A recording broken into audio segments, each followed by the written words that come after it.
Hello and welcome to the Fiction Wizard, your home for amazing stories. Today's story is What If Snape Raised Harry Potter? A different kind of love. Don't forget to like this video if you enjoy it, and subscribe if you haven't already.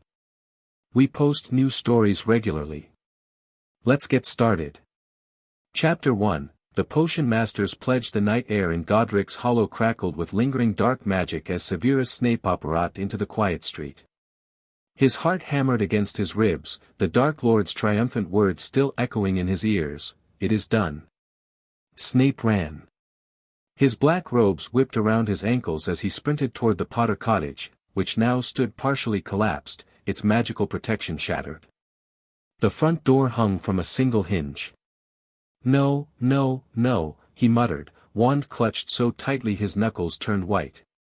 James Potter's body lay sprawled at the foot of the stairs, eyes open but seeing nothing.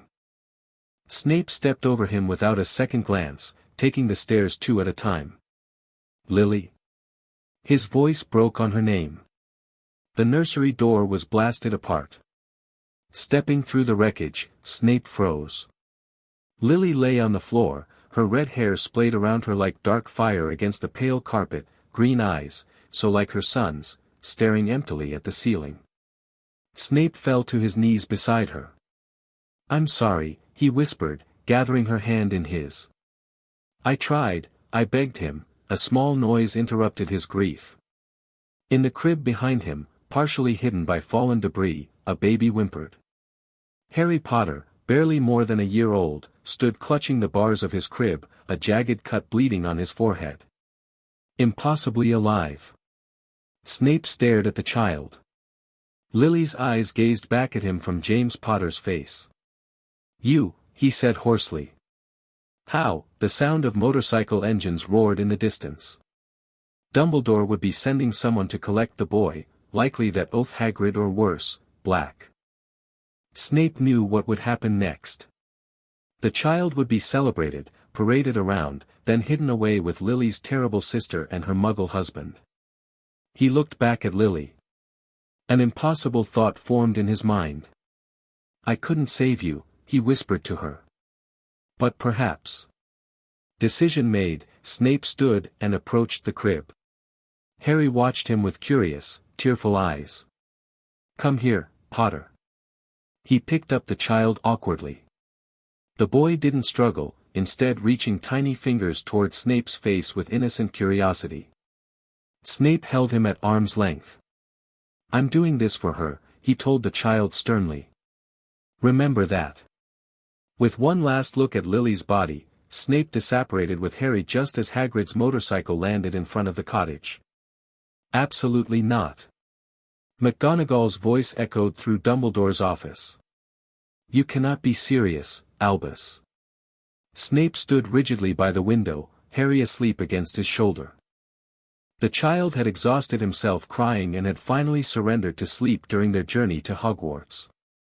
"Severus has invoked an ancient rite," Dumbledore said quietly, his blue eyes missing their usual twinkle.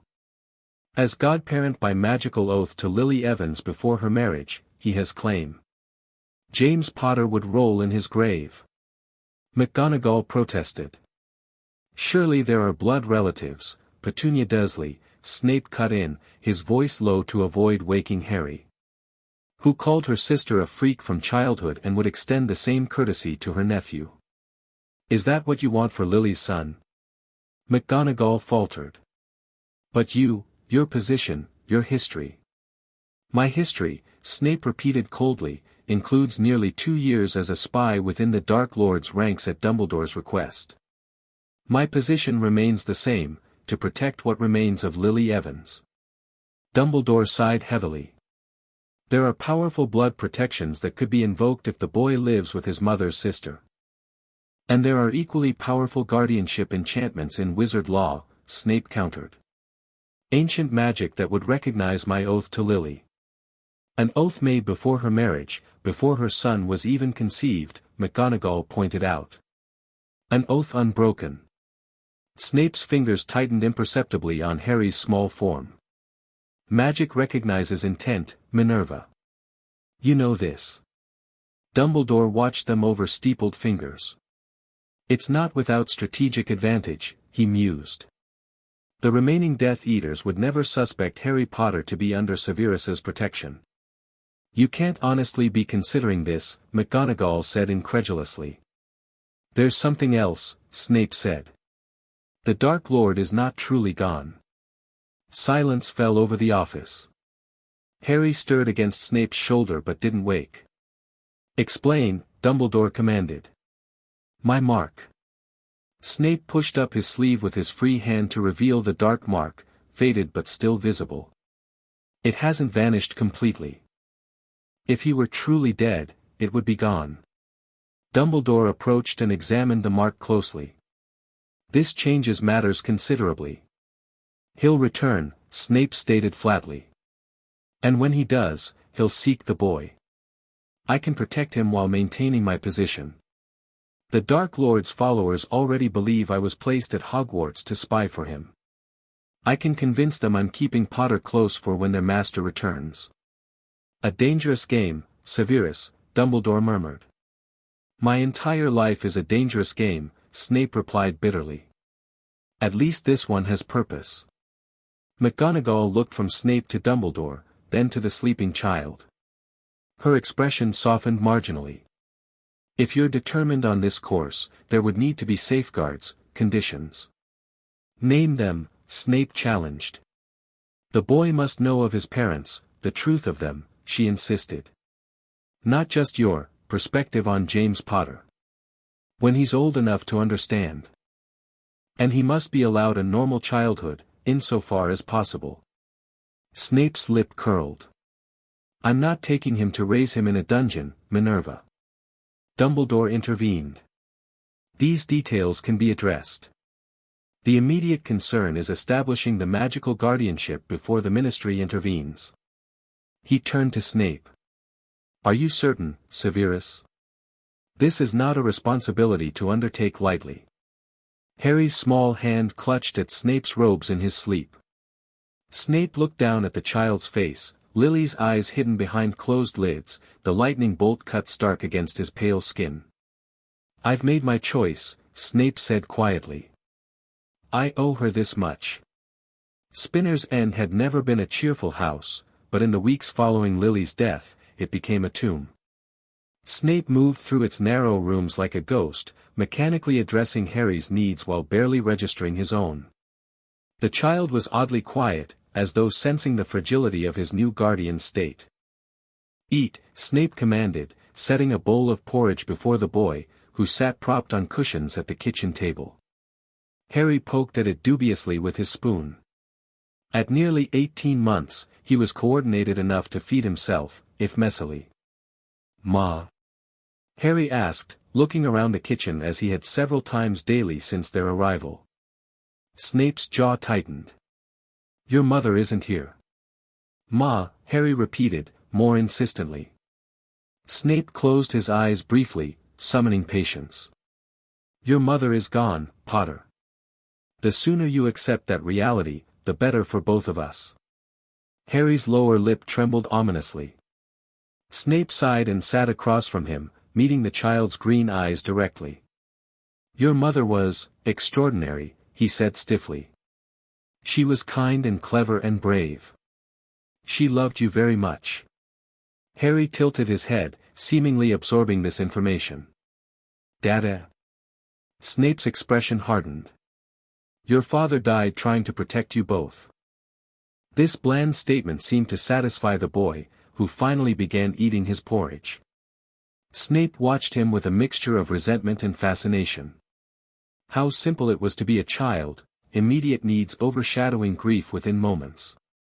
A sharp knock at the door shattered the quiet morning. Snape was on his feet instantly, wand drawn.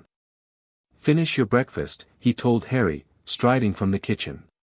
The wards around the house were intact, which meant whoever had knocked was not an immediate threat. Still, few knew of this address, and fewer still would have reason to call. Snape cracked the door open cautiously. Lucius Malfoy stood on his doorstep, looking distinctly out of place in the Muggle neighborhood with his fine black cloak and silver-tipped cane. Severus, he drawled. Elusive as ever. May I come in? Snape's mind raced. He hadn't expected this complication so soon. Of course, he said smoothly, opening the door wider while simultaneously casting a silent disillusionment charm behind his back, directed toward the kitchen. Dreary as always, Lucius commented, glancing around the book-lined sitting room. I'd have thought with your change in circumstances, you might have relocated. Unnecessary attention, Snape replied. Something we should all avoid, given recent events. Lucius's pale eyes narrowed. Indeed. Many of our associates have suddenly developed convenient excuses for their past allegiances. The Imperius curse has apparently been epidemic. Sensible self-preservation, Snape said, gesturing for Lucius to sit. Something I assumed you'd appreciate. Oh, I appreciate survival instincts, Lucius said silkily. I'm simply curious about yours. Dumbledore keeps you at Hogwarts, the Ministry leaves you untouched, one might wonder what stories you've told. Snape leaned against his desk, arms folded. The same story you've told, I imagine. The difference is that mine required preparation before the Dark Lord's fall. Preparation? Dumbledore believes I turned spy against the Dark Lord out of remorse, Snape said dismissively. A convenient fiction I encouraged when it became clear our master's obsession with prophecy might prove problematic. Remorse, Lucius repeated, tapping his cane thoughtfully. For the mudblood? Snape's expression remained impassive, though his fingers twitched toward his wand. Dumbledore has always been susceptible to tales of redemption. I merely provided what he wished to hear. A crash from the kitchen interrupted them. Snape cursed inwardly. You have company? Lucius asked, rising to his feet. A house pest I've been meaning to eliminate, Snape said smoothly. Excuse me a moment. He swept into the kitchen to find Harry had somehow escaped his highchair and pulled a container of flour onto himself. The disillusionment charm had partially failed, the boy was visible but translucent, covered in white powder that made him look ghostly. Quiet, Snape hissed, scooping him up. He carried Harry swiftly upstairs and deposited him in the makeshift nursery that had once been Snape's childhood bedroom. You will remain here silently, he ordered, reinforcing his command with a mild silencing charm around the room. I'll return shortly. Harry looked up at him with large, confused eyes, but Snape had no time for explanations. He reapplied a stronger disillusionment charm, then hurried back downstairs. Lucius had helped himself to a glass of Snape's fire whiskey. Vermin problem, he inquired. Handled, Snape replied curtly. Now, was there a purpose to this visit beyond questioning my loyalty? Always so direct, Lucius sighed. Very well. There are whispers, Severus. Whispers that the Potter boy didn't simply survive, he somehow defeated our master. Snape's expression revealed nothing. Children don't defeat Dark Lords, Lucius. Whatever happened that night, it wasn't the boy's doing. Then what happened? Ancient magic, Snape said carefully. The Dark Lord's curse rebounded. I suspect Lily Potter invoked old protective enchantments when she realized what was coming. And you believe he's truly gone? Lucius asked, watching Snape intently. Snape rolled up his sleeve, revealing the faded but still visible mark. Do you? Lucius stared at the mark, then shook his head slowly.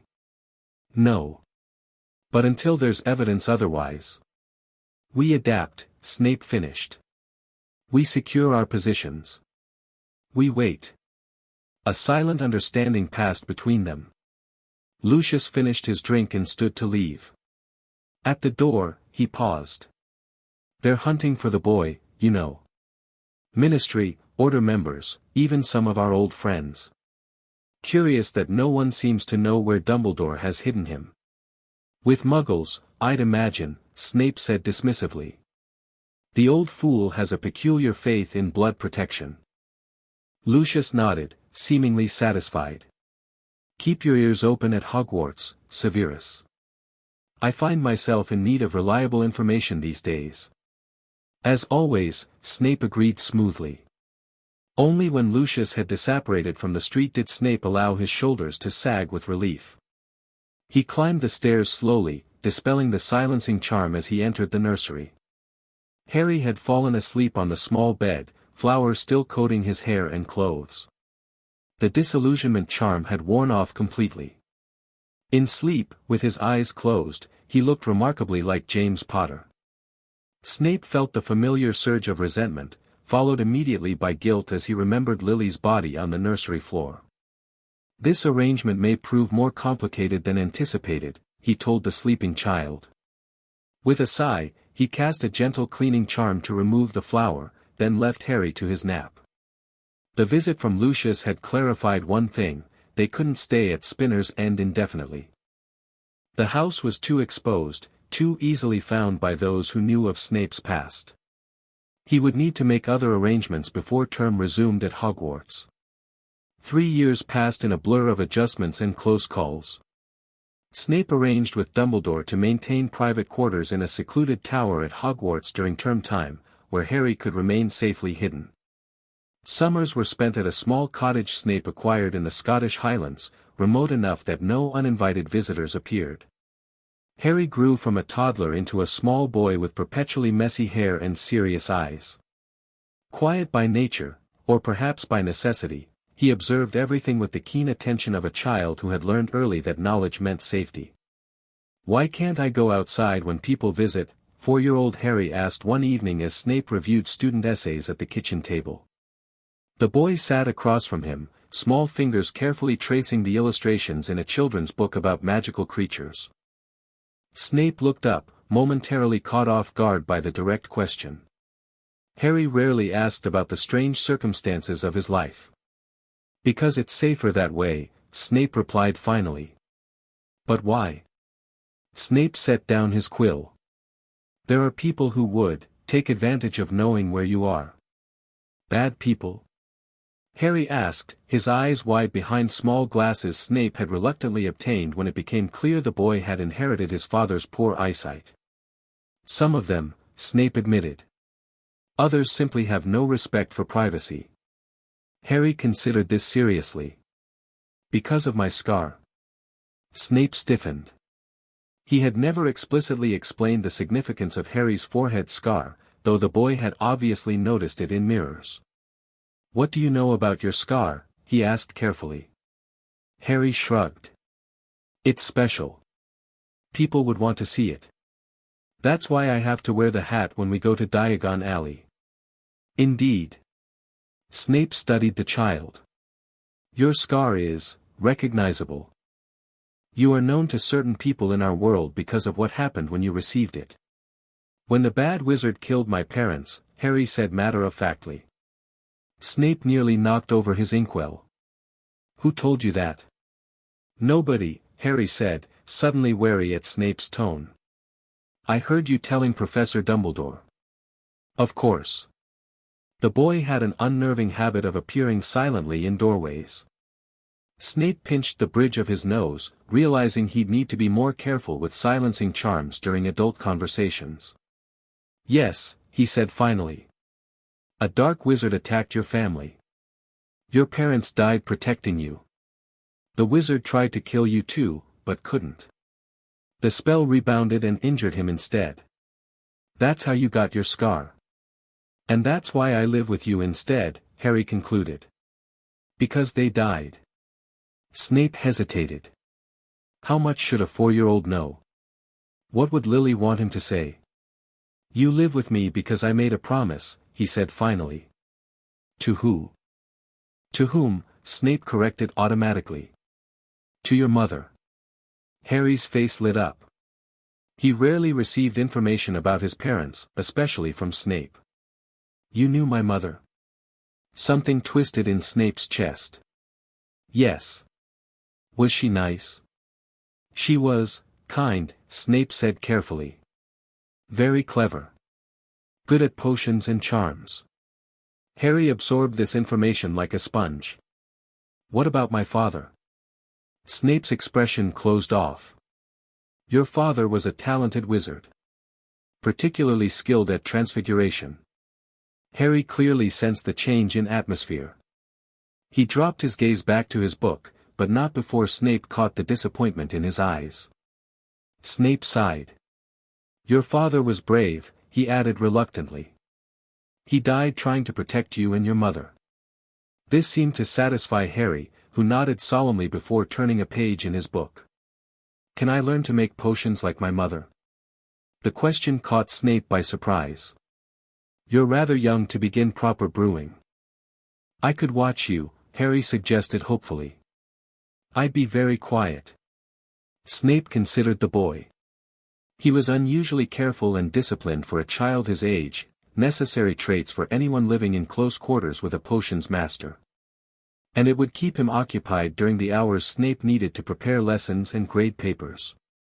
"You may observe," Snape decided. "Under strict conditions. You will touch nothing without permission.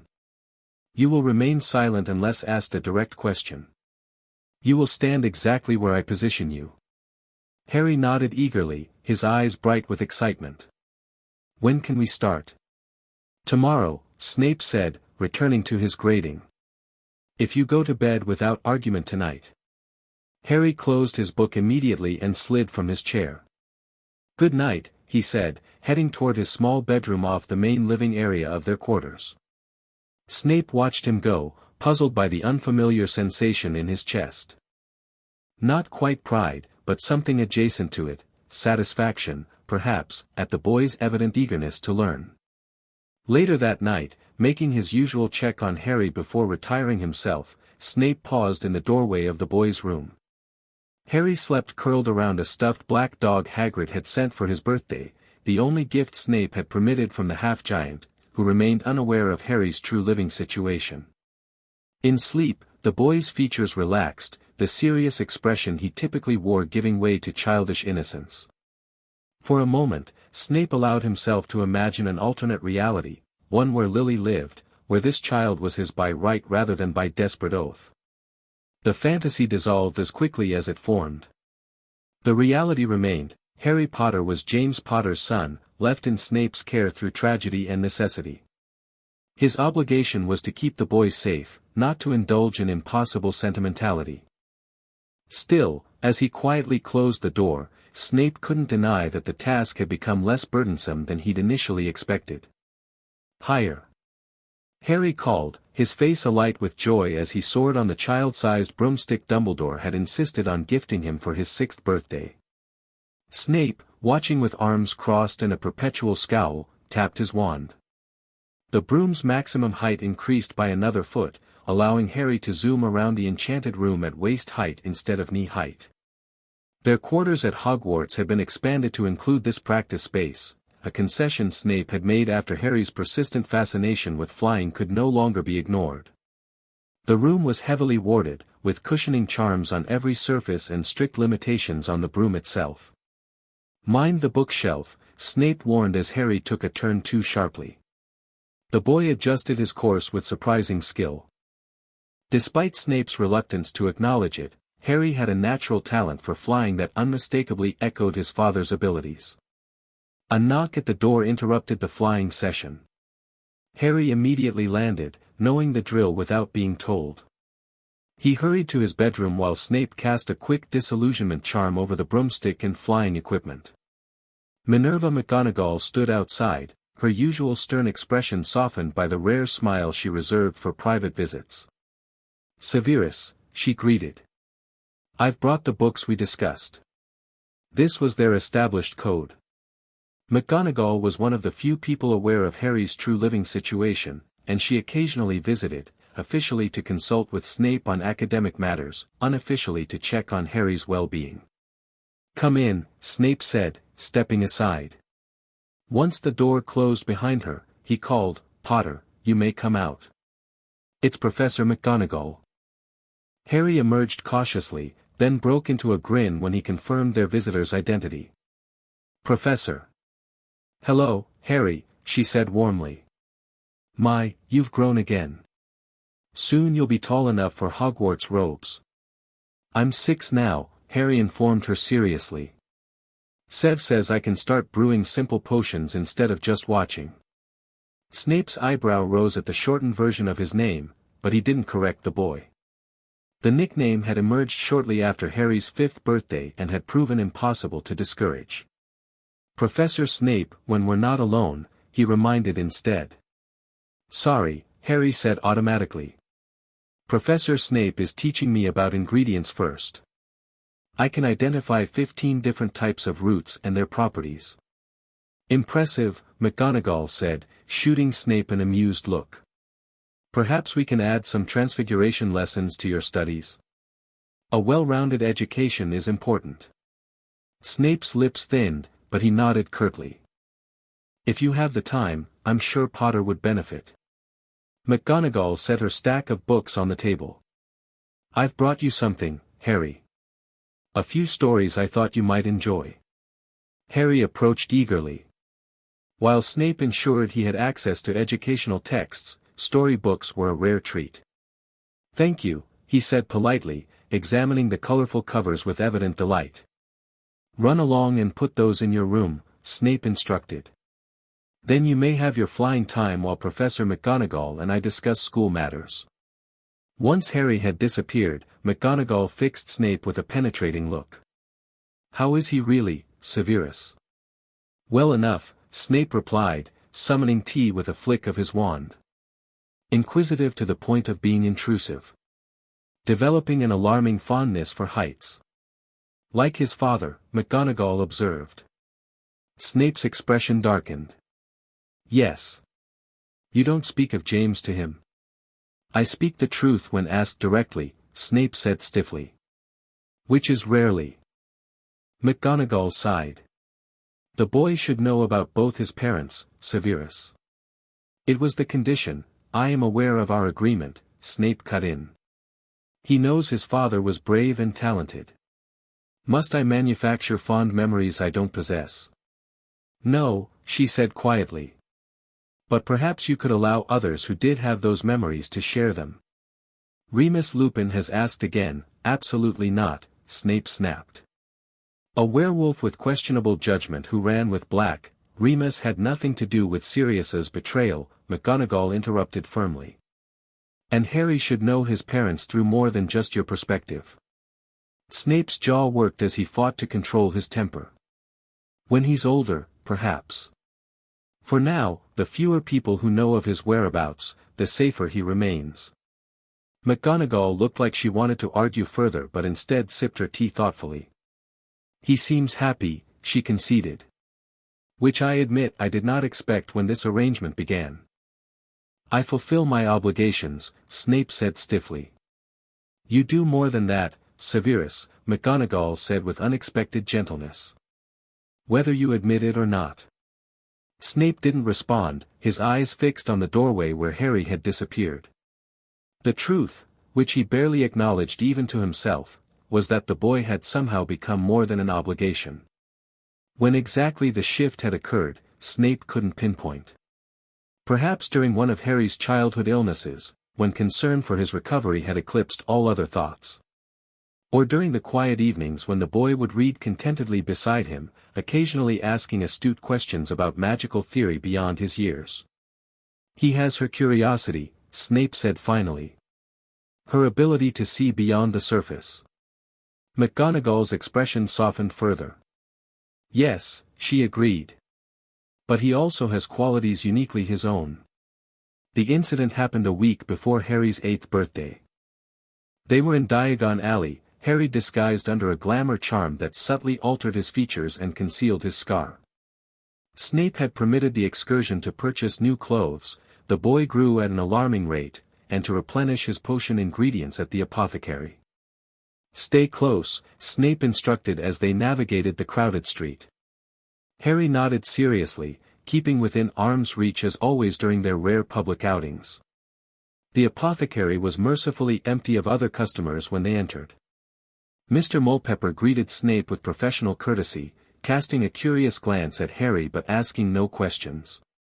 Snape handed over his list of required ingredients while Harry browsed the shelves with appropriate caution, having been well trained in proper behavior around potion supplies. The bell over the door jingled as another customer entered. Snape glanced up, then froze momentarily. Lucius Malfoy stood in the doorway, his son Draco at his side. The boy, around Harry's age with white blonde hair and pointed features, looked bored and slightly petulant. Severus, Lucius greeted smoothly. What a pleasant surprise. Lucius, Snape acknowledged with a slight nod. School preparations. Indeed. Term approaches quickly. Lucius's eyes shifted to Harry, who had tensed at the newcomer's arrival. And who might this be? Snape's mind worked rapidly. The glamour would prevent recognition, but he still needed a plausible explanation. My apprentice's son, he said dismissively. I'm watching him while his father completes an assignment for me. Potter, continue cataloging those beetle eyes. Harry, recognizing the hidden instruction in Snape's use of his surname, obediently moved further away to examine the jar of beetle eyes with exaggerated interest. An apprentice? Lucius raised an eyebrow. You've never mentioned taking one.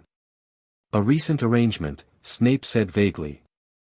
The man shows moderate talent, though his offspring appears to have inherited little of it. Lucius seemed to lose interest in Harry, turning instead to inspect the selection of rare ingredients behind the counter. Draco, however, wandered toward Harry with the entitled curiosity of a privileged child. Are you really counting beetle eyes?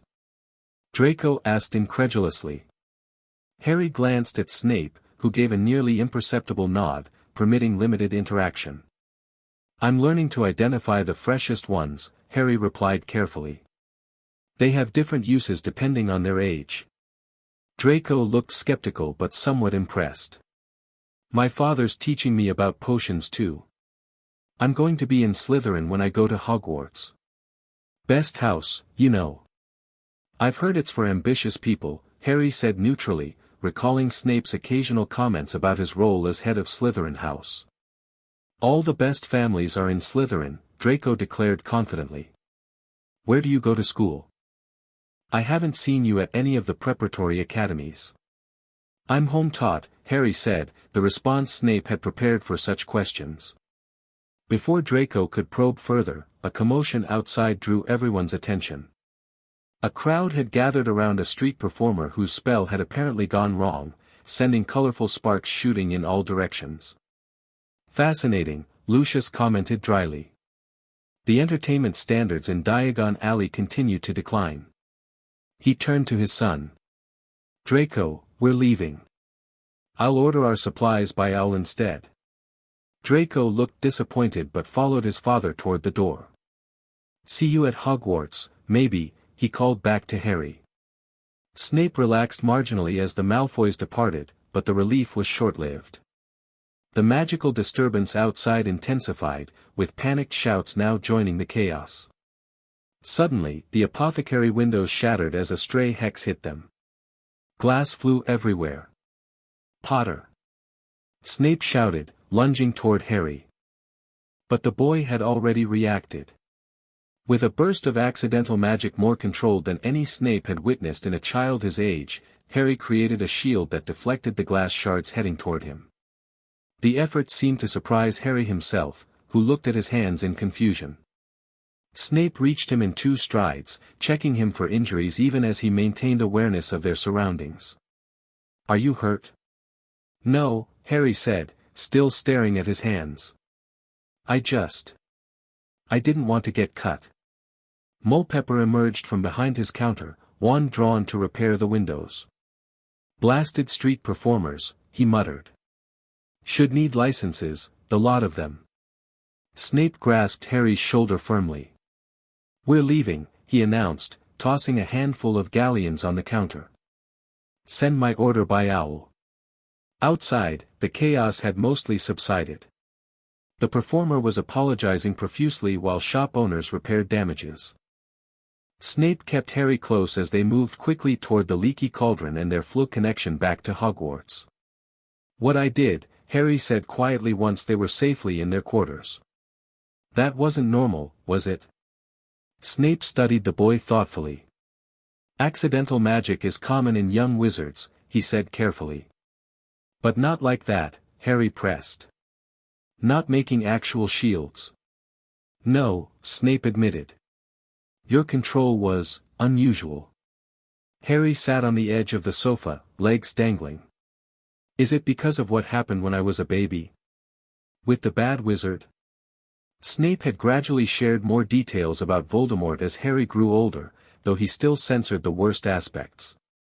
The boy knew his parents had been targeted specifically, that the Dark Lord had been destroyed attempting to kill him, and that the magical world considered him something of a celebrity as a result, hence the need for disguises and secrecy. Possibly, Snape said, sitting across from Harry. The magic that protected you that night was powerful. It may have left its mark in ways beyond that scar. Is that why you keep me hidden? Because I'm different? The question hit uncomfortably close to Snape's own childhood experiences. He recalled all too vividly the isolation of being different, the fear of discovery. I keep you hidden because there are those who would exploit your abilities and your fame, he said firmly. And others who serve the Dark Lord who might seek revenge. Harry nodded, processing this. The man today, the blonde one. He was one of them, wasn't he? That's why you were worried.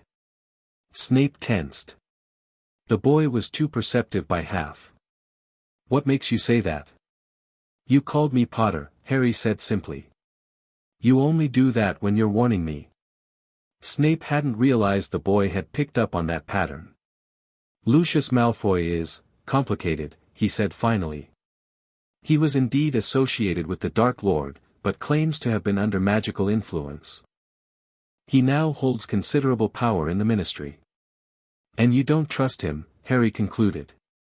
I trust very few people, Snape replied. A habit that has kept us both safe for 7 years.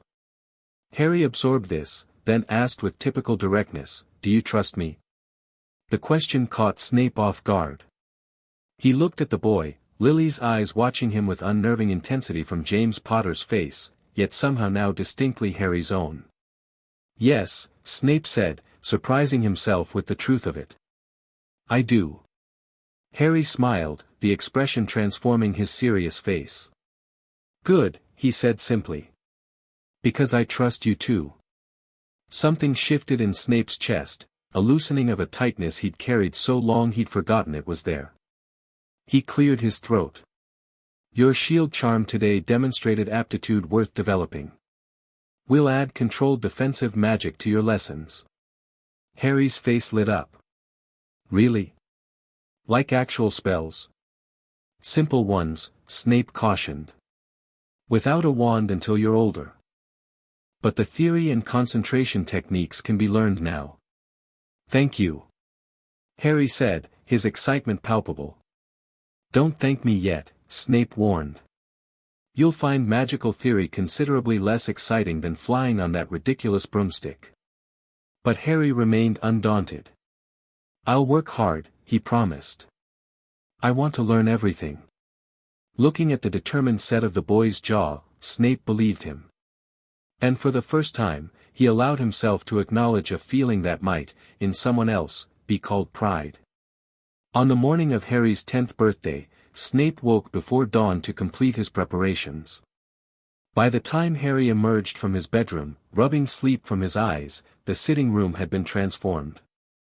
Shelves that normally held potion ingredients and academic texts now displayed an array of magical artifacts, a functioning miniature model of the solar system, a set of self-stirring cauldrons in graduated sizes, and most prominently, a gleaming telescopic brass instrument of Snape's own design.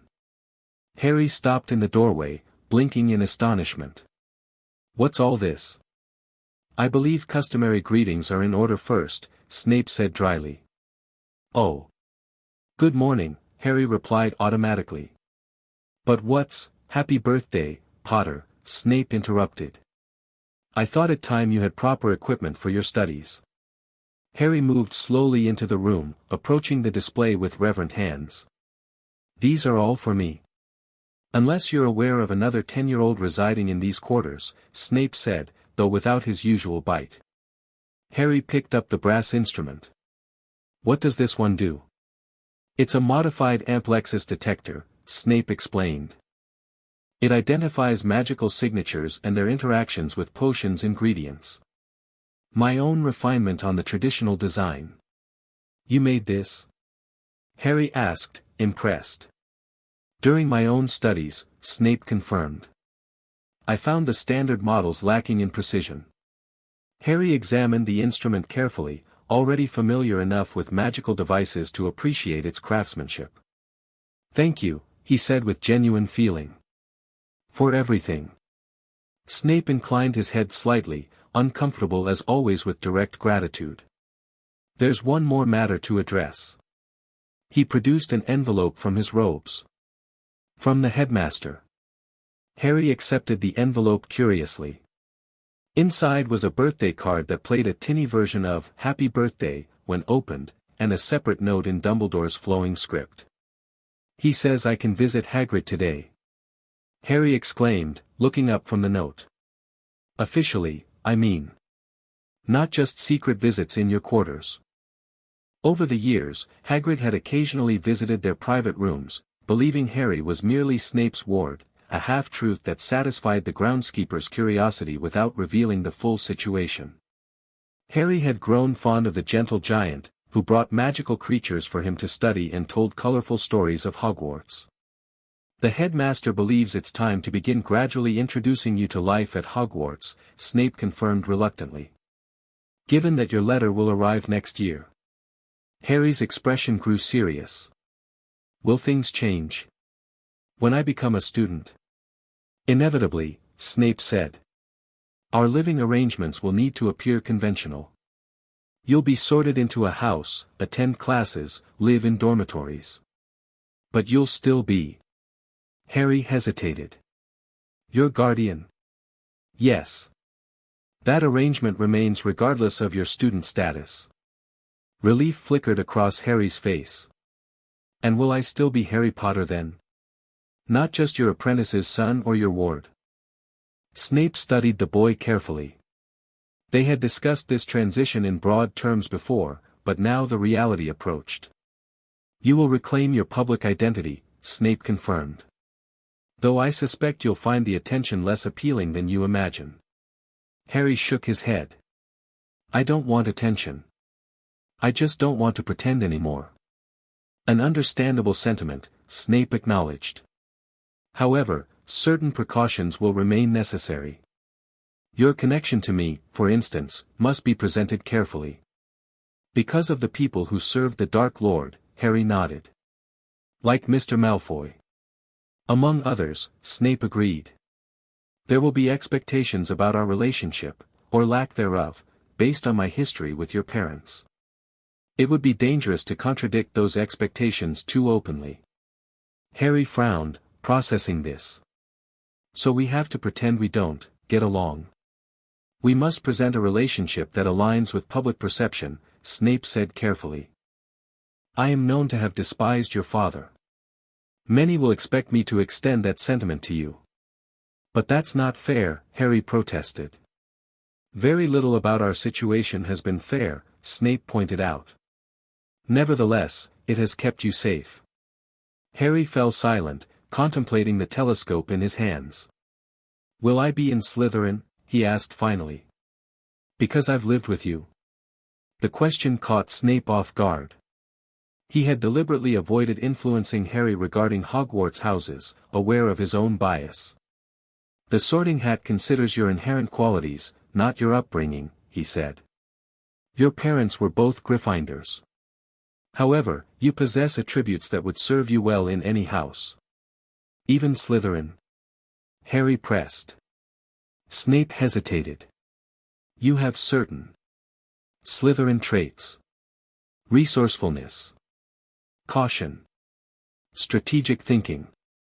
He paused. But also considerable courage and loyalty that might point elsewhere. Would you be disappointed? If I wasn't in Slytherin? No, Snape said, surprising himself with the immediacy of his answer. Whatever house values your particular qualities will be fortunate to have you. Harry smiled, the tension easing from his shoulders. Can we still have potions lessons? Even after I start classes. I would expect nothing less, Snape said dryly.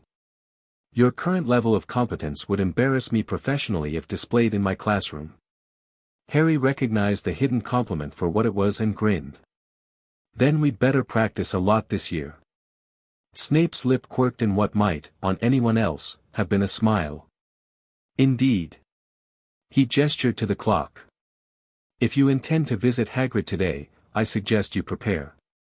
The headmaster mentioned something about a cake, which I can only assume will be equally inedible as his rock biscuits. Harry laughed and carefully set down the telescope. I'll be ready in 10 minutes. As the boy hurried to his room, Snape surveyed the magical instruments he'd gathered. Each represented countless hours of instruction, evenings spent explaining astronomical principles, weekends dedicated to potion theory, mornings practicing precise measurement techniques. Somehow, in the endless cycle of lessons and precautions, daily routines and necessary deceptions, something unexpected had happened. The obligation he'd assumed out of guilt and grief had transformed into something he couldn't quite wouldn't name, perhaps, for fear of acknowledging its significance. In less than a year, the boy would enter Hogwarts properly. Their carefully constructed private world would expand to include classmates, professors, and the inevitable complications of Harry's fame. The protective bubble Snape had maintained would necessarily thin, exposing Harry to influences beyond his control. The thought created an unfamiliar anxiety in Snape's chest. He had prepared the boy as thoroughly as possible for the magical world, but had he prepared him for everything else? The politics, the prejudices, the weight of expectations that would fall on his shoulders? And had he prepared himself for the inevitable distance that would grow between them once Harry found his place among his peers? Snape pushed the troubling thoughts aside as Harry reappeared, dressed and eager for his birthday outing. There would be time enough to confront those challenges. Today, watching Harry's face light up with unguarded happiness, Snape allowed himself a rare moment of satisfaction. Whatever came next, he had kept his promise to Lily. Her son was safe, healthy, and prepared to face the magical world on his own terms. If that achievement had also somehow healed something broken in Snape himself, well, that was a matter he would examine another day. Chapter 2, Shadows and Secrets. The letter arrived precisely on Harry's 11th birthday, though its appearance lacked the drama Snape had half expected.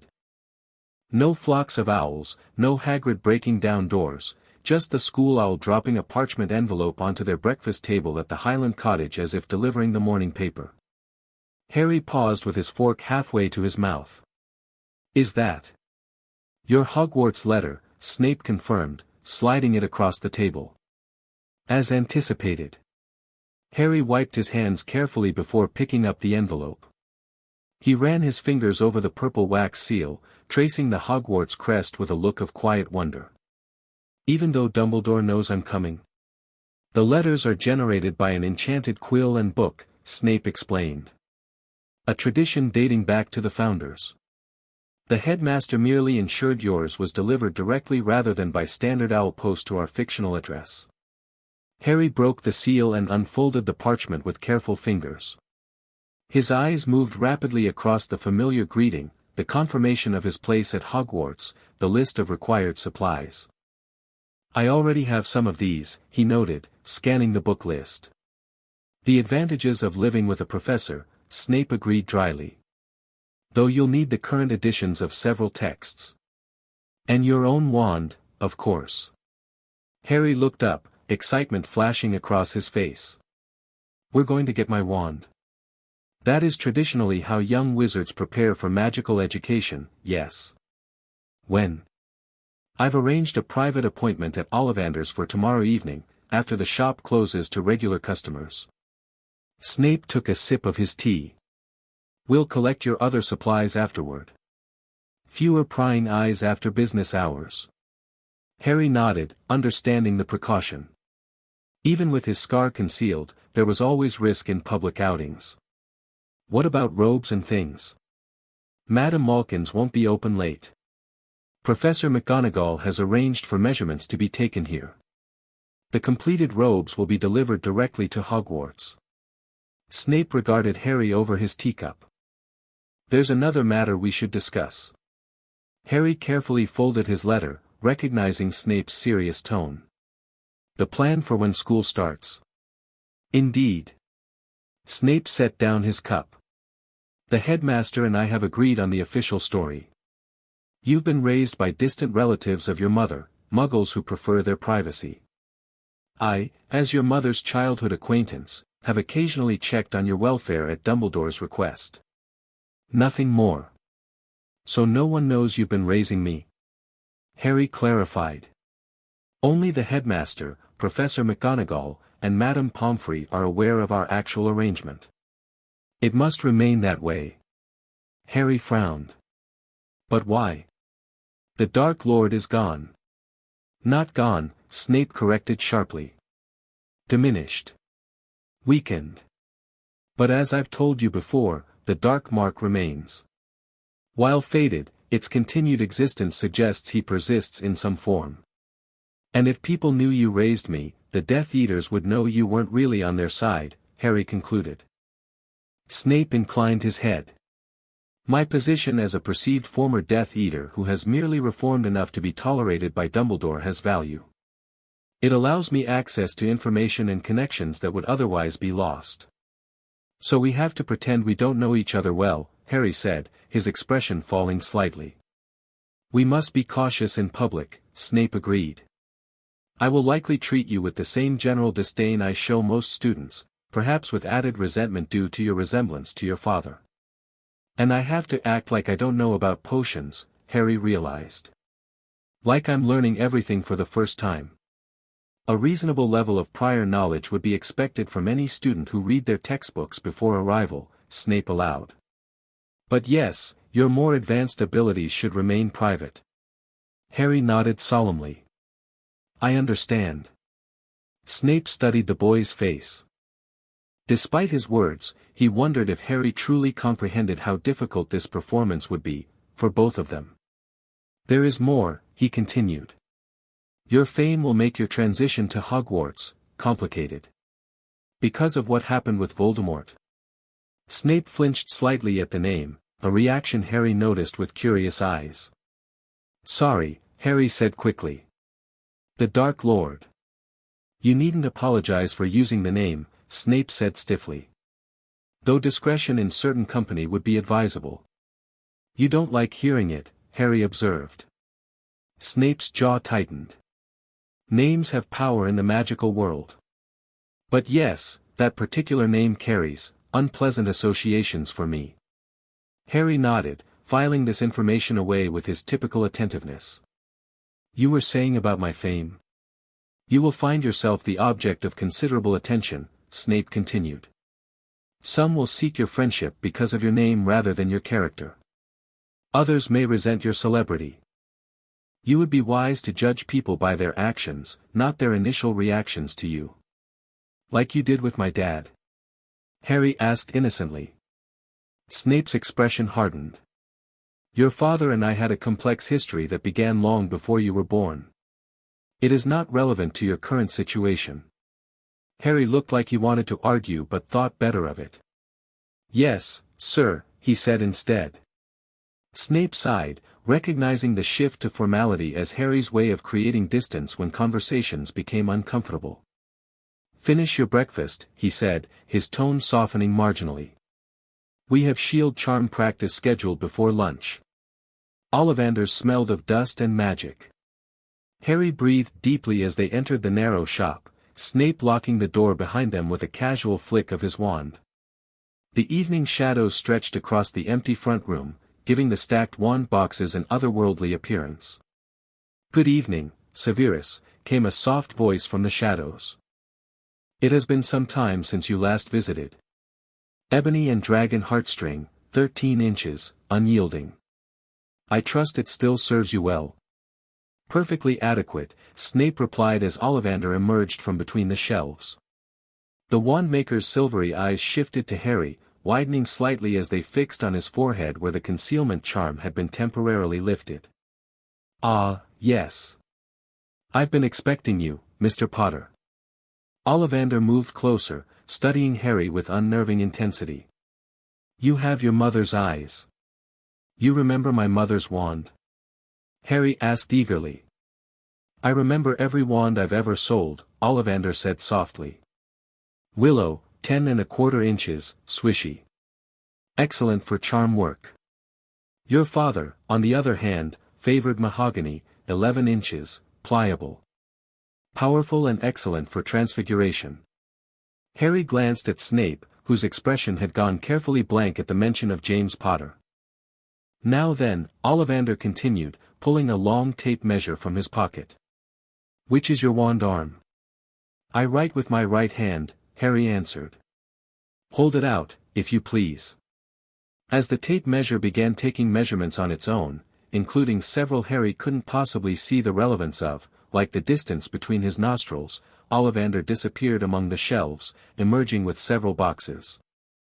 Every Ollivander wand has a core of powerful magical substance, he explained, opening the first box. We use unicorn hairs, phoenix tail feathers, and dragon heartstrings. No two Ollivander wands are the same, and you will never get such good results with another wizard's wand. He handed Harry a wand. Beechwood and dragon heartstring, 9 inches, flexible. Give it a wave. Harry had barely moved the wand when Ollivander snatched it back. No, no. Try this. Maple and phoenix feather, 7 inches, quite whippy.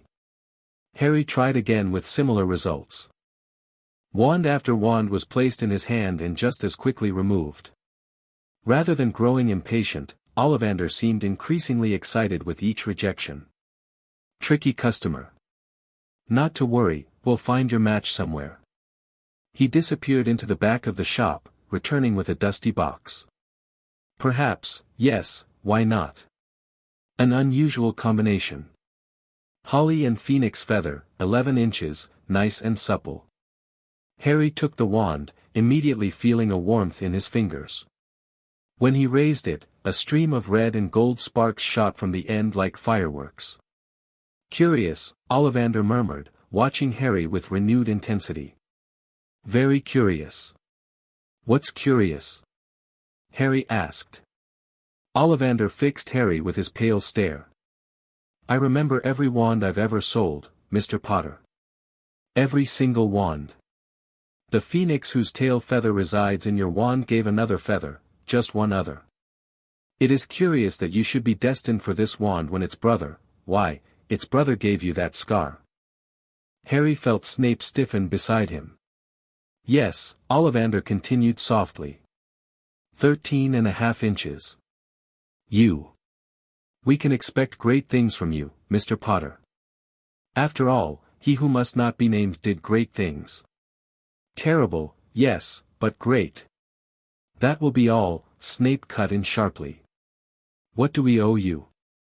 Ollivander's eyes lingered on Harry for a moment longer before turning to Snape. 7 galleons for the wand. As Snape counted out the gold coins, Harry examined his wand with new fascination and unease. Brother to Voldemort's wand. What did that mean? Outside the shop, Harry waited until they'd walked halfway down the darkened Diagon alley before speaking. Did you know? About my wand being connected to his? No, Snape said shortly. Though it's not entirely surprising. The night he attacked you created a connection. The scar is physical evidence of that. Is it bad? Harry asked, clutching his wand box. That our wands are brothers? Snape slowed his pace, considering his answer carefully. Magic is rarely simple enough to categorize as good or bad. Connections between wands are unusual but not unprecedented. It may be significant, or merely coincidental. They walked in silence past closed shopfronts until reaching Flourish and Blots, where the manager waited with a lantern. Professor Snape, the man greeted, unlocking the door. I have your order prepared as requested. Inside, Harry tried to focus on selecting his school books, but Ollivander's words kept replaying in his mind. Great things. Terrible, but great. The same had been said of Voldemort, the wizard who had murdered his parents and tried to kill him. "You're distracted," Snape observed as Harry stared blankly at a copy of A Beginner's Guide to Transfiguration. "Sorry," Harry mumbled. "Just thinking about what Mr. Ollivander said." Snape took the book from Harry's hands and added it to their growing pile. "Ollivander has a flair for the dramatic. I wouldn't dwell on his pronouncements. But the connection is merely one of many factors that will influence your magical development," Snape interrupted firmly. "Your choices and actions will define you far more than any wand core." Harry nodded, recognizing Snape's tone as one that brooked no further discussion. Still, as they continued their shopping, he couldn't help wondering what other connections might exist between himself and the dark wizard who had orphaned him. The morning of September 1st arrived with a quiet tension that had been building for days. Harry's trunk stood packed by the door of their quarters at Hogwarts, where they'd relocated a week earlier to prepare for term. Snape entered as Harry was checking his supplies one final time. "Everything in order?" "I think so," Harry replied, closing the trunk. "It feels strange, packing to leave when I'm already here." "The charade must be complete," Snape reminded him. "You'll depart with the other professors who retrieve students from the train. No one can suspect you've spent the summer at the castle." Harry nodded, having heard the plan multiple times already. "I still don't understand why I couldn't just take the train like everyone else." "Because," Snape said with strained patience, "your first appearance in the wizarding world requires careful management. The train would mean hours of uncontrolled exposure to curiosity seekers and potential risks. I could have worn a disguise, and revealed yourself as Harry Potter only upon arrival, creating even more questions about where you've been and how you traveled." Snape shook his head.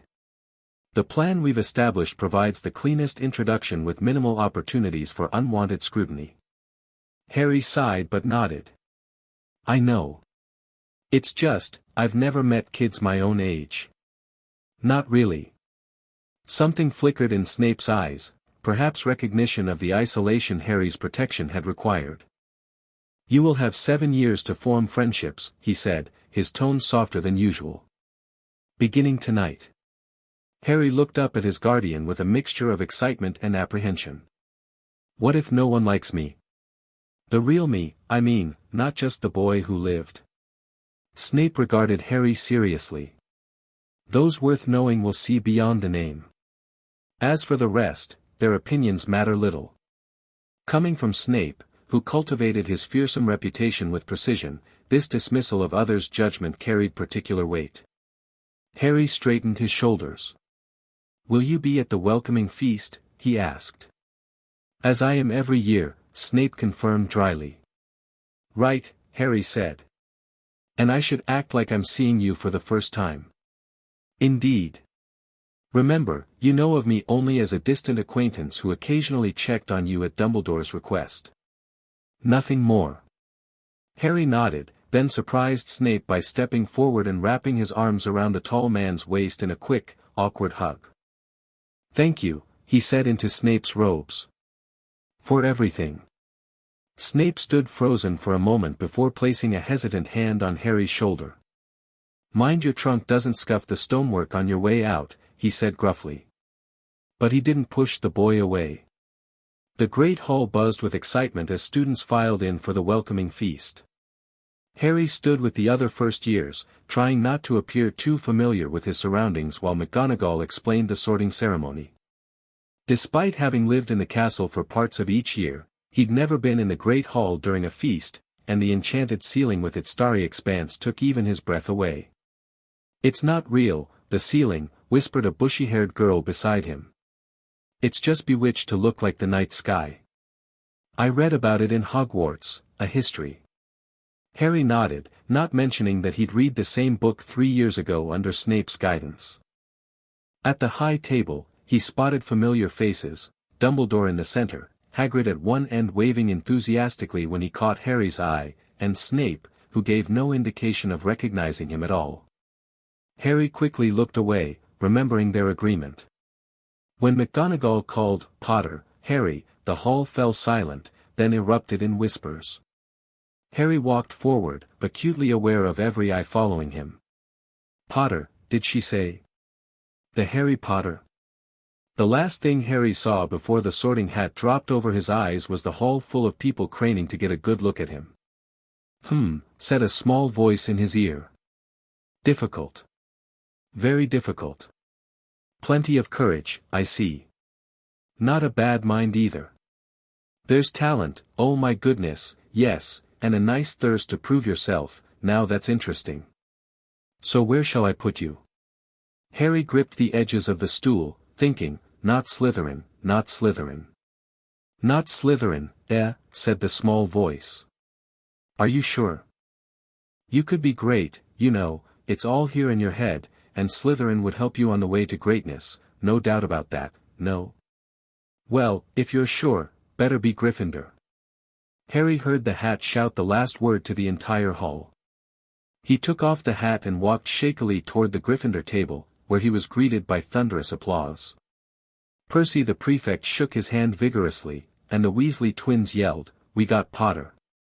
We got Potter!" As Harry sat down, he glanced toward the high table.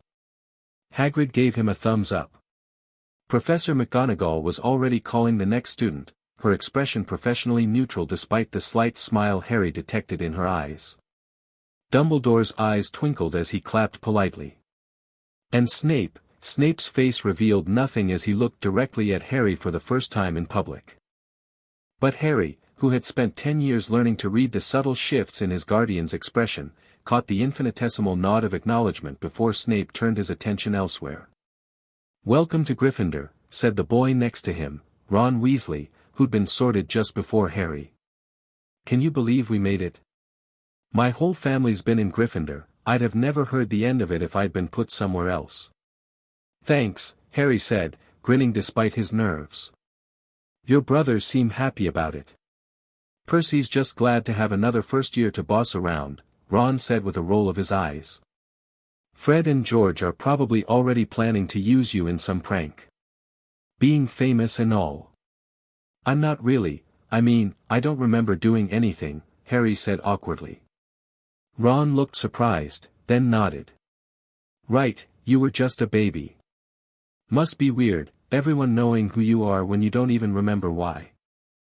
"Exactly," Harry agreed, relieved by Ron's straightforward understanding. The feast appeared on golden plates, and Harry found himself genuinely enjoying the experience of sharing a meal with peers for the first time.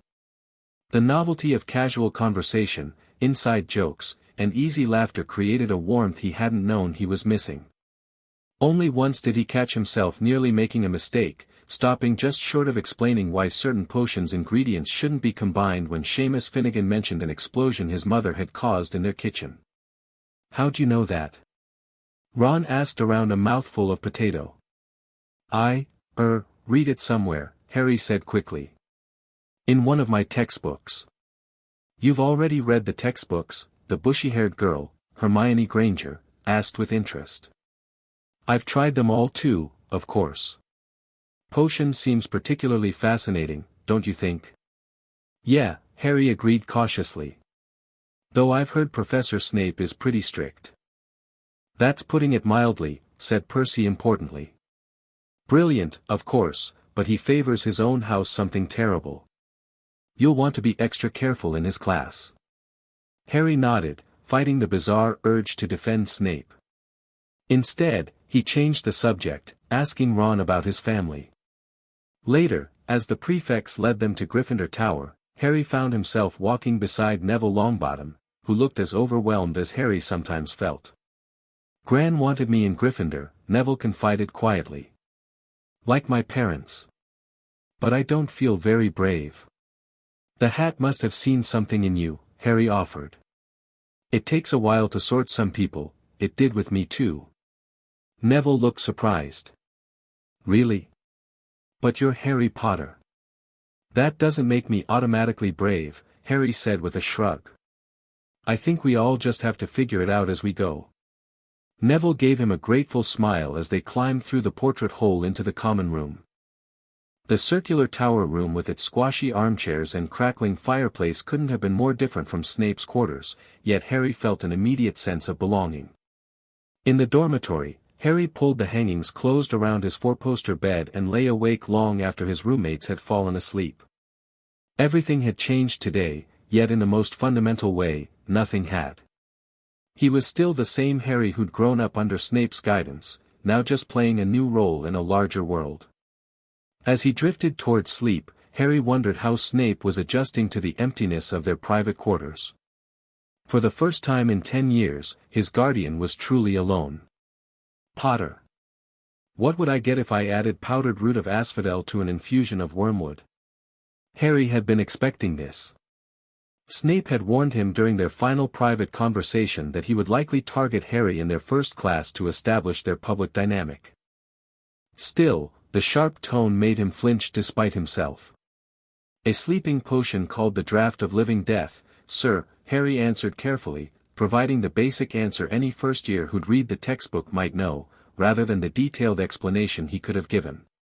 Snape's eyebrows rose a fraction, the only sign of his surprise at Harry's prepared response. Where would you look if I told you to find me a bezoar? In the stomach of a goat, sir, Harry replied promptly. It's a stone that can save you from most poisons. Snape's eyes narrowed slightly. What is the difference between monkshood and wolfsbane? They're the same plant, sir, Harry said. Also called aconite. A flash of what might have been approval crossed Snape's face before his expression hardened again. Apparently fame isn't everything, he said silkily. Though basic literacy seems to have served you adequately. Let's see if you can maintain this marginal competence during practical work. Harry exhaled slowly as Snape turned away to criticize Neville's cauldron setup. Beside him, Ron looked impressed. How'd you know all that? He whispered. Just read the book, Harry whispered back. I think he expected me to mess up. He hates Gryffindors, Ron confirmed. Fred and George said he takes points if you breathe too loudly. Across the table, Hermione was watching Harry with narrowed eyes, as though trying to solve a puzzle. You answered very precisely, she observed quietly. Almost like you expected those questions. Harry concentrated on cutting his ingredients. Just lucky, I guess. The rest of the lesson passed without further interrogation from Snape, though Harry caught his guardian watching him several times with an unreadable expression. Harry carefully brewed a perfectly adequate, but not exceptional, boil-cure potion, resisting the urge to add the sprigs of mint that he knew would stabilize the mixture more efficiently. As they filed out after class, Harry heard Malfoy's drawling voice behind him. Father says Professor Snape's known Potter for ages, checked on him for Dumbledore or something. Probably realized he was nothing special after all. Harry kept walking, but Ron turned around angrily. Shove off, Malfoy. At least Harry answered the questions. I didn't hear Snape asking you anything. I don't need to show off basic knowledge, Malfoy sneered. Some of us grew up properly in the wizarding world. And some of us don't need our fathers to fight our battles, Harry said quietly, surprising himself with the retort. Malfoy's pale face flushed. You'll regret that, Potter. My father is not here, Harry interrupted, meeting Malfoy's eyes steadily. And neither is Professor Snape to take your side. So maybe save the threats for when you have backup. He turned and continued walking, Ron hurrying to catch up with him. That was brilliant, Ron said admiringly. Did you see his face? Harry nodded, though he felt uncomfortable with the confrontation. Growing up with Snape had taught him to choose his battles carefully, and public corridors were rarely the right battlefield. Just didn't like how he was talking, Harry mumbled. As if knowing things is something to be ashamed of. That's Malfoy for you, Ron agreed. Thinks he's better than everyone because his family's rich and pure blood. They turned the corner and nearly collided with Hermione, who appeared to have been waiting for them. That was unnecessary, she said disapprovingly. You could get in trouble antagonizing students in the corridors. He started it, Ron protested. And we finished it, Harry said with a shrug. Without hexes or punches or anything a professor would care about. Hermione looked like she wanted to lecture them further but instead said, you really did know all those answers. I've read the entire textbook twice, and I don't remember the Bezoar being mentioned until chapter 7. Harry tensed. Maybe we read different editions.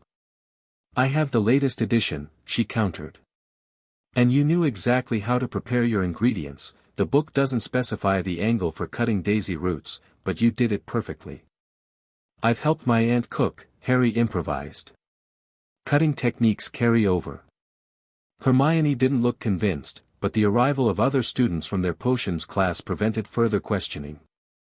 Harry made a mental note to be more careful. Hermione Granger noticed details, and that could prove problematic for maintaining his cover story. Flying lessons start Thursday, Ron announced at breakfast a week later. Gryffindors and Slytherins together. Harry nodded, spreading marmalade on his toast. Should be interesting. Easy for you to say, Neville said nervously. I've barely been on a broom before. Gran never let me near one. You'll be fine, Harry assured him. The school brooms are enchanted for safety. Have you flown before?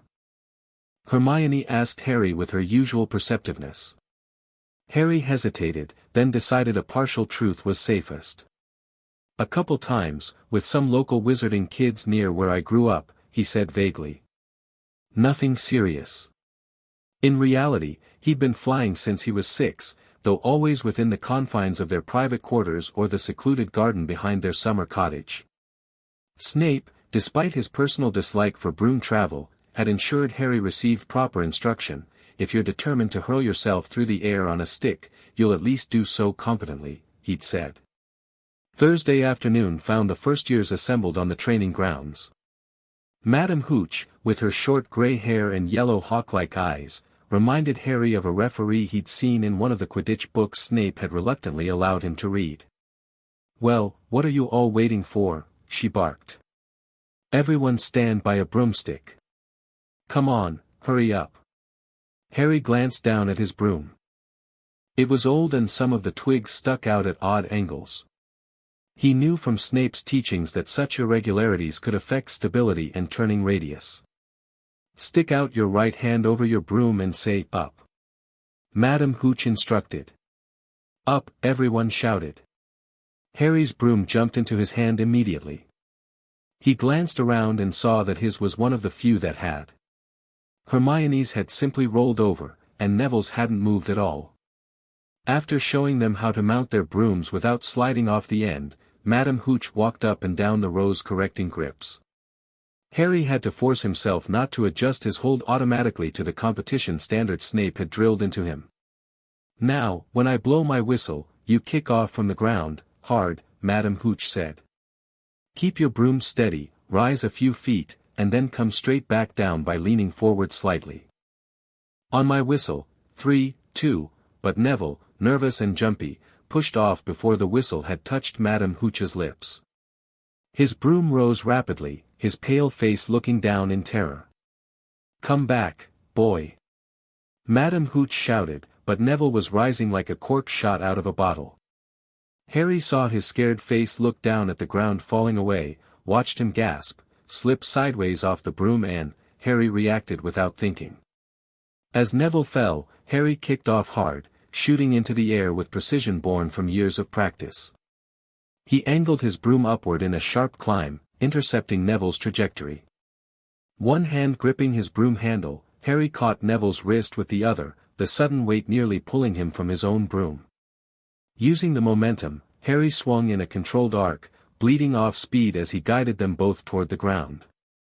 They landed with a thud, Harry still gripping Neville's arm as they tumbled onto the grass. Potter. Madame Hooch hurried over, her face white as her whistle. Longbottom. Are you injured? I'm okay, Neville said shakily, looking at Harry with wide eyes. He caught me.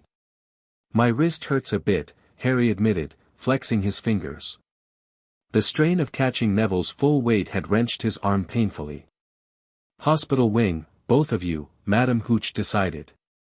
The rest of you, feet firmly on the ground while I take these two to Madame Pomfrey. If I see a single broom in the air, the rider will be out of Hogwarts before they can say, Quidditch. As they followed Madam Hooch toward the castle, Neville turned to Harry. "That was amazing," he said. "How did you do that?" "Just reacted," Harry said uncomfortably. "Lucky, really." "That wasn't luck," Madam Hooch cut in, her hawk eyes studying Harry. "That was trained flying. Well beyond first-year level." Harry swallowed, realizing he'd revealed more skill than his cover story allowed. "I've read about Quidditch techniques," he offered weakly. "Reading doesn't teach reflexes like that," she countered. "Wait here." They'd reached the entrance hall, where Professor McGonagall was crossing toward the marble staircase. "Minerva!" Madam Hooch called. "A moment, if you please." Harry's heart sank as McGonagall approached and Hooch explained what had happened. McGonagall's eyebrows rose progressively higher during the account. "I'll take Potter from here," she decided. "Longbottom still needs the hospital wing, I presume." "Just as a precaution," Madam Hooch confirmed. "Come along, Longbottom." As Neville limped away with Madam Hooch, Harry braced for a reprimand. Instead, McGonagall studied him with a thoughtful expression. "Follow me, Potter." She led him up staircases and down corridors until they reached a classroom. McGonagall poked her head inside. "Excuse me, Professor Flitwick, could I borrow wood for a moment?" "Wood?" Harry wondered in confusion. Was that some sort of disciplinary tool? His confusion cleared when a burly fifth-year boy emerged from Flitwick's class looking puzzled. "Potter, this is Oliver Wood." "Wood, I found you a seeker." "You're joking." Ron stared at Harry across the Gryffindor table that evening. "First years never make the house teams." "You must be the youngest player in a century," Harry confirmed, filling his plate with stew. "According to McGonagall." "But I thought you'd be in massive trouble." Ron exclaimed. "Especially since Madam Hooch saw you'd been lying about your flying experience." "She didn't actually say anything about that part to McGonagall," Harry said. "Just mentioned the catch itself. And McGonagall seemed more interested in my natural talent than where I learned to fly." "You must be really good." Ron shook his head in amazement. "Dad always says the youngest Weasley to make a house team was my Uncle Bilious, and he was a fourth year." Fred and George Weasley came into the hall, spotted Harry, and hurried over. "Well done," said George in a low voice. "Wood told us. We're on the team too, beaters." "I tell you, we're going to win the Quidditch Cup for sure this year," said Fred. "We haven't won since Charlie left, but this year's team is brilliant." "You must be good, Harry," Wood was almost skipping when he told us. "Just don't tell anyone else yet," George added. "Wood wants to keep it secret." As the twins moved away, Harry spotted Malfoy, Crabbe, and Goyle approaching with triumphant looks on their faces. "Having a last meal, Potter? When are you getting the train back to the Muggles?" "You're a lot braver now that you're back on the ground and you've got your little friends with you," Harry said coolly. "I'd take you on any time on my own," Malfoy sneered. "Tonight, if you want." "Wizard's duel. Wands only, no contact." "What's the matter? Never heard of a wizard's duel before, I suppose?" "Of course he has," Ron jumped in. "I'm his second, who's yours?" Malfoy sized up Crabbe and Goyle. "Crabbe," he decided. "Midnight all right? We'll meet you in the trophy room, that's always unlocked." As Malfoy walked away, Harry turned to Ron. "What's a wizard's duel? And what do you mean, you're my second?" "A second's there to take over if you die," Ron explained casually. "But people only die in proper duels with real wizards. The most you and Malfoy'll be able to do is shoot sparks at each other. Neither of you knows enough magic to do any real damage." Harry thought of the shield charms and defensive spells Snape had taught him over the years and decided Ron was right, at least about Malfoy. "Excuse me." Hermione Granger had approached their table, wearing a disapproving expression. "I couldn't help overhearing what you and Malfoy were planning. You mustn't go wandering around the school at night." Think of the points you'll lose, Gryffindor, if you're caught. And it's really none of your business, Ron added. Goodbye, Harry said pointedly. Once Hermione had huffed away, he turned back to Ron. We're not actually going, are we? Of course we are, Ron said, looking surprised. You can't let Malfoy think you're scared. Harry frowned, torn between knowing Snape would absolutely forbid such rule-breaking and not wanting to appear cowardly to his first real friend. I don't think Malfoy will show up, he said finally. It sounds like a setup to get us in trouble. Ron's eyes widened. You think he'd tell on us? I think he'd tip off Filch and wait for us to get caught, Harry confirmed. That's the smart play for him. We get detention, he stays safe in his dormitory. Ron looked impressed by this analysis. That's downright Slytherin thinking, Harry. Harry tensed, then forced a casual shrug. Just thinking about what I'd do if I wanted to get someone in trouble without risking myself. Despite his reservations, Harry found himself awake at 11:30 that night, pulled along by Ron's insistence and his own curiosity. They were about to leave the dormitory when a lamp flickered on, revealing Hermione in a pink bathrobe. I can't believe you're going through with this, she hissed. What followed was exactly as Harry had feared, a chain reaction of poor decisions. Hermione following them through the portrait hole, Neville joining their group after being locked out, and all four of them creeping through the castle toward the trophy room. He's not coming, Harry whispered after they'd waited several minutes in the silent room. I told you it was a setup. As if on cue, a voice spoke in the next room, not Malfoy's, but Filch's. Sniff around, my sweet. They might be lurking in a corner. Harry waved frantically at the others to follow him as quickly as possible. They scurried silently toward the door on the opposite side of the room and had just made it through when they heard Filch enter the trophy room. They're in here somewhere, they heard him mutter, probably hiding. This way, Harry mouthed, leading them down a gallery full of suits of armor. They could hear Filch getting nearer, and Neville suddenly panicked. He broke into a run, tripped, grabbed Ron around the waist, and the pair of them toppled into a suit of armor. The clanging and crashing was enough to wake the whole castle. Run! Harry yelled, and the four of them sprinted down the corridor. Harry led them through doorways and behind tapestries, drawing on his secret knowledge of the castle's layout from years of exploring with Snape's grudging permission. They finally stopped, gasping for breath, outside their charms classroom, far from the trophy room. I think we've lost him, Harry panted, leaning against the wall. I told you, Hermione gasped, clutching at a stitch in her chest. I told you Malfoy tricked you. We need to get back to Gryffindor Tower, Harry said, ignoring her. Quickly as possible. But it wasn't going to be that simple. They hadn't gone more than a dozen paces when a doorknob rattled and Peeves shot out of a classroom in front of them.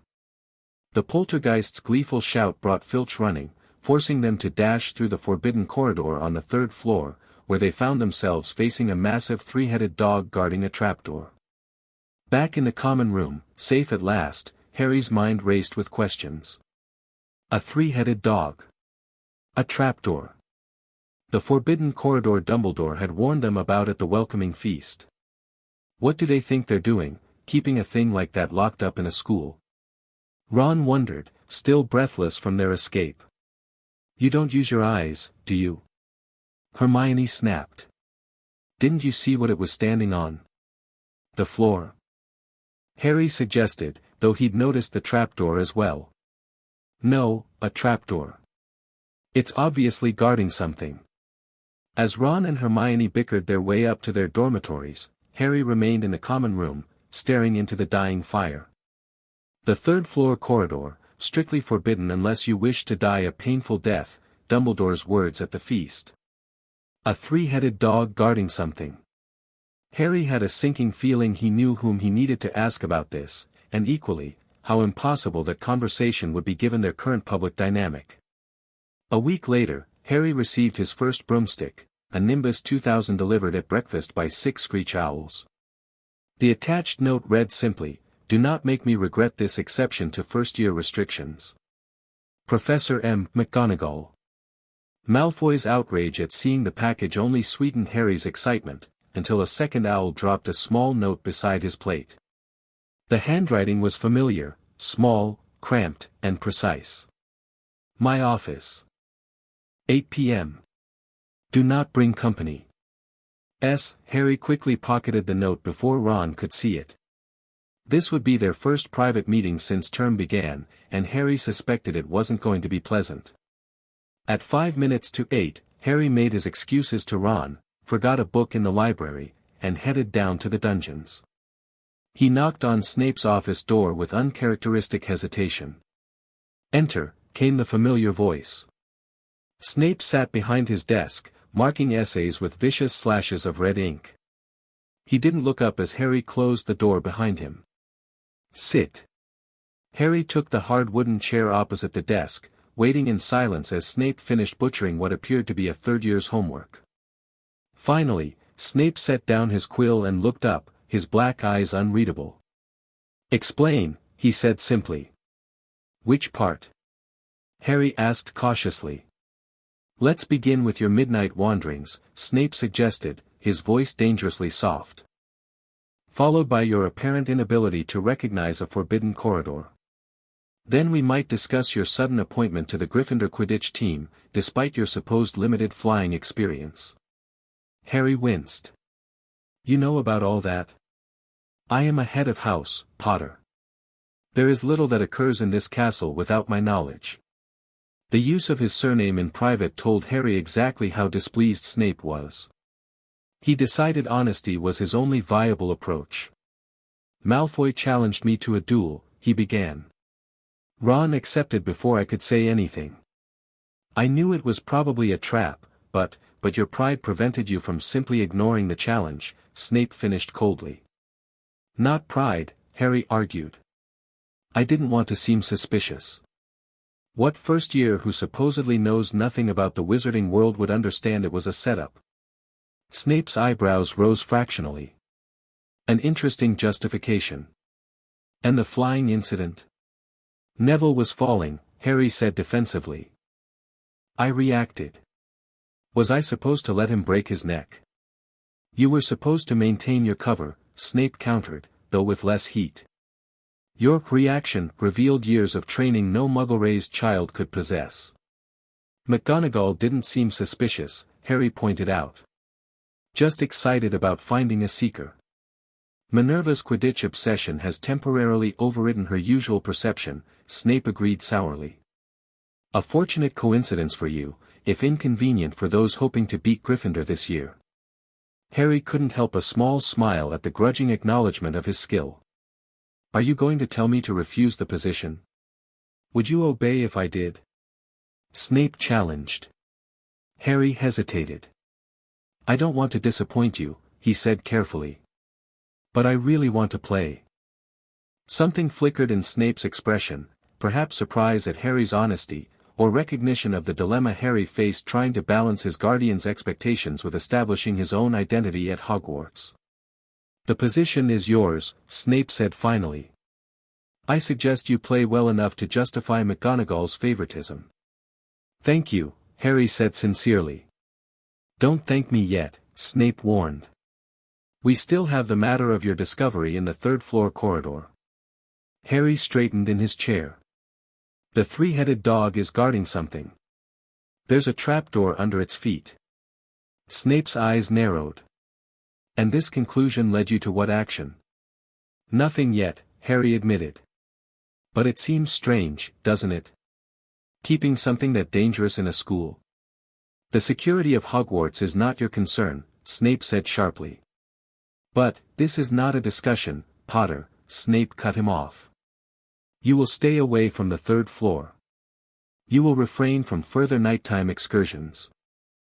You will maintain the carefully constructed identity we established without drawing undue attention through exceptional magical abilities or flagrant rule-breaking. Is that understood? Harry wanted to argue but recognized the finality in Snape's tone. Yes, sir. Snape studied him for a moment longer before his expression softened marginally. Your mother would be proud of your instinct to protect Longbottom, he said quietly. But she would also want you safe. The unexpected mention of Lily caught Harry by surprise. Snape rarely spoke of her unprompted. I miss our lessons, Harry admitted suddenly. And just, talking. Without having to pretend. A complicated emotion crossed Snape's face. The arrangement is temporary, he said, his voice losing some of its edge. There will be opportunities for normalcy during holidays. Harry nodded, feeling both reassured and strangely disconnected. The man across the desk was simultaneously his guardian of 10 years and the feared potions master his classmates warned each other about. May I ask about the dog? Harry ventured cautiously. Not what it's guarding, just, is it safe? For the students, I mean. Snape considered this request. Fluffy, an absurd name Hagrid insists upon, is adequately contained, he said finally. The true danger lies in curious students seeking that which is not their concern. Harry absorbed this subtle warning. I understand. See that you do, Snape said, returning to his marking. You may go. Harry hesitated, then asked, when can I come back? To talk, I mean. Snape didn't look up from his papers. I will send word when it's prudent. It was a dismissal, but not an unkind one. As Harry reached the door, Snape added, your Nimbus is a superior model. I expect you've read the manual. Harry grinned. Cover to cover. 3 times. Then perhaps Slytherin's 7-year Quidditch Cup streak may finally face legitimate challenge, Snape said, the ghost of a smile touching his lips. Good night, Harry. The use of his first name, after the formal Potter, throughout their conversation, felt like a peace offering. Good night, sir, Harry replied, slipping out into the corridor with a lighter heart than he'd entered with. Halloween arrived in a swirl of autumn leaves and the tantalizing aroma of baking pumpkin wafting through the corridors. In Charms class, Professor Flitwick announced they were ready to make objects fly, a prospect that excited everyone except Harry, who'd been secretly levitating small objects under Snape's supervision since he was 8.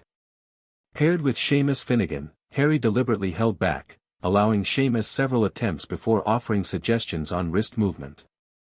Across the room, Ron was paired with Hermione Granger, and their mutual frustration was palpable. You're saying it wrong, Harry heard Hermione snap. It's Wingardium Leviosa, make the gar nice and long. You do it, then, if you're so clever, Ron snarled. Hermione rolled up her sleeves, flicked her wand, and said, Wingardium Leviosa. Their feather rose off the desk and hovered about 4 feet above their heads. Oh, well done, cried Professor Flitwick, clapping. Everyone see here, Miss Granger's done it. Harry, noticing Ron's thunderous expression, quickly performed the charm himself, sending his and Seamus's feather floating alongside Hermione's. Flitwick's delighted praise spread to include him, which seemed to somewhat mollify Ron. After class, however, Ron's frustration boiled over. It's no wonder no one can stand her, he said to Harry as they pushed their way into the crowded corridor. She's a nightmare, honestly. Someone knocked into Harry as they hurried past. It was Hermione, and Harry caught sight of her face, surprised to see tears streaming down it. I think she heard you, Harry said uncomfortably. So? Ron replied, though he looked slightly guilty. She must have noticed she's got no friends. Hermione didn't appear in their next class and wasn't seen all afternoon. On their way to the Halloween feast, Harry and Ron overheard Parvati Patil telling her friend Lavender that Hermione was crying in the girls' bathroom and wanted to be left alone. Harry felt increasingly uneasy about the situation. Maybe we should go check on her, he suggested as they entered the Great Hall. What, the girls' bathroom? Ron looked horrified. We can't go in there. We could send someone, Harry persisted. Parvati, maybe. She'll turn up, Ron said dismissively, his attention captured by the Halloween decorations. Whoa, look at this. The Great Hall had been transformed with live bats fluttering around the walls and ceiling, and enormous carved pumpkins large enough to seat 3 people. Harry allowed himself to be distracted by the spectacle, the nagging worry about Hermione temporarily forgotten. They were halfway through the feast when Professor Quirrell came sprinting into the hall, his turban askew and terror on his face. "Troll, in the dungeons, thought you ought to know." He then sank to the floor in a dead faint. The hall erupted in panic until Dumbledore shot purple firecrackers from his wand to restore silence. "Prefects," he rumbled, "lead your houses back to the dormitories immediately." As Percy Weasley gathered the Gryffindors, Harry suddenly grabbed Ron's arm. "Hermione. She doesn't know about the troll." Ron bit his lip. "Oh, all right," he relented. "But Percy'd better not see us." They slipped away from the Gryffindors and hurried toward the girls' bathroom. Turning a corner, they heard quick footsteps behind them and ducked behind a large stone griffin. To their surprise, they glimpsed Snape crossing the corridor and disappearing from view. "What's he doing?" Harry whispered. "Why isn't he down in the dungeons with the rest of the teachers?" "Search me," Ron replied, peering around the griffin as Snape vanished from sight. Harry frowned, his mind racing. Snape moving quickly, alone, away from where the troll was supposed to be. It reminded Harry of their conversation about the three-headed dog. Whatever Fluffy was guarding, it seemed important enough for Snape to check on during the chaos. Before he could share this theory with Ron, a terrible smell reached his nostrils, a mixture of old socks and public toilets. Then they heard it, a low grunting and the shuffling of enormous feet. At the end of the passage, a massive figure emerged from a doorway, 12 feet tall, granite-gray skin, a lumpy body like a boulder with a small bald head, short legs as thick as tree trunks. "The key's in the lock," Harry muttered. "We could lock it in." "Good idea," Ron agreed nervously. They edged toward the open door, hoping the troll wouldn't notice them. With a great leap, Harry managed to grab the key, slam the door, and lock it. Yes. They started to run back toward the main staircase when a high, petrified scream froze them in their tracks, coming from the chamber they'd just locked. "Oh, no," Ron said, pale as the Bloody Baron. "It's the girls' bathroom." Harry gasped. "Hermione," they said together. Turning back was madness, but Harry couldn't leave Hermione trapped with the troll. He fumbled with the key, hands shaking, then threw the door open and ran inside, Ron at his heels. Hermione was shrinking against the wall opposite, looking ready to faint. The troll was advancing on her, knocking sinks off the walls as it went. "Confuse it." Harry yelled desperately, seizing a tap and throwing it as hard as he could against the wall. The troll stopped a few feet from Hermione, turning its lumpy head to see what had made the noise. Its small eyes spotted Harry, and it hesitated, then lumbered toward him instead, lifting its club. "Oi, pea-brain!" Ron shouted, throwing a metal pipe at the troll's shoulder. The creature didn't seem to notice the pipe hitting it, but it heard the yell and paused again, turning toward Ron. This gave Harry enough time to run around it.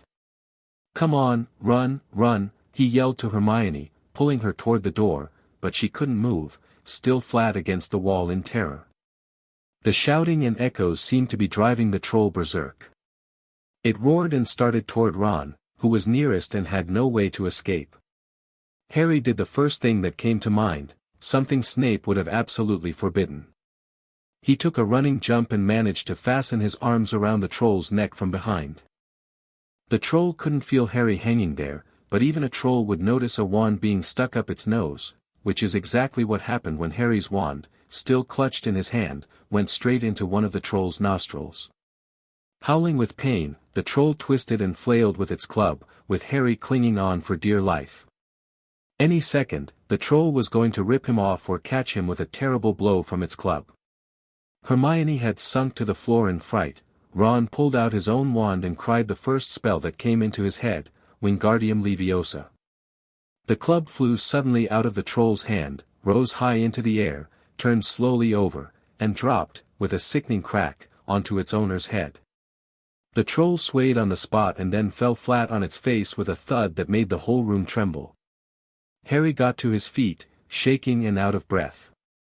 Ron stood with his wand still raised, staring at what he had done. Hermione spoke first, her voice small. Is it dead? I don't think so, Harry said, retrieving his wand from the troll's nose. Just knocked out. A sudden slamming and loud footsteps made the three of them look up. A moment later, Professor McGonagall burst into the room, closely followed by Snape and Quirrell. Quirrell took one look at the troll, let out a faint whimper, and sat quickly down on a toilet. Snape bent over the troll, examining it with clinical detachment, though his quick glance at Harry conveyed volumes of suppressed fury. McGonagall was looking at Ron and Harry with cold fury in her eyes. What on earth were you thinking? She demanded, with icy rage. You're lucky you weren't killed. Why aren't you in your dormitory? Harry looked at the floor, catching a glimpse of Snape's face. His guardian's expression was carefully controlled, but Harry recognized the tension in his jaw that signaled barely contained anger. Please, Professor McGonagall, they were looking for me. Miss Granger. Hermione had managed to get to her feet at last.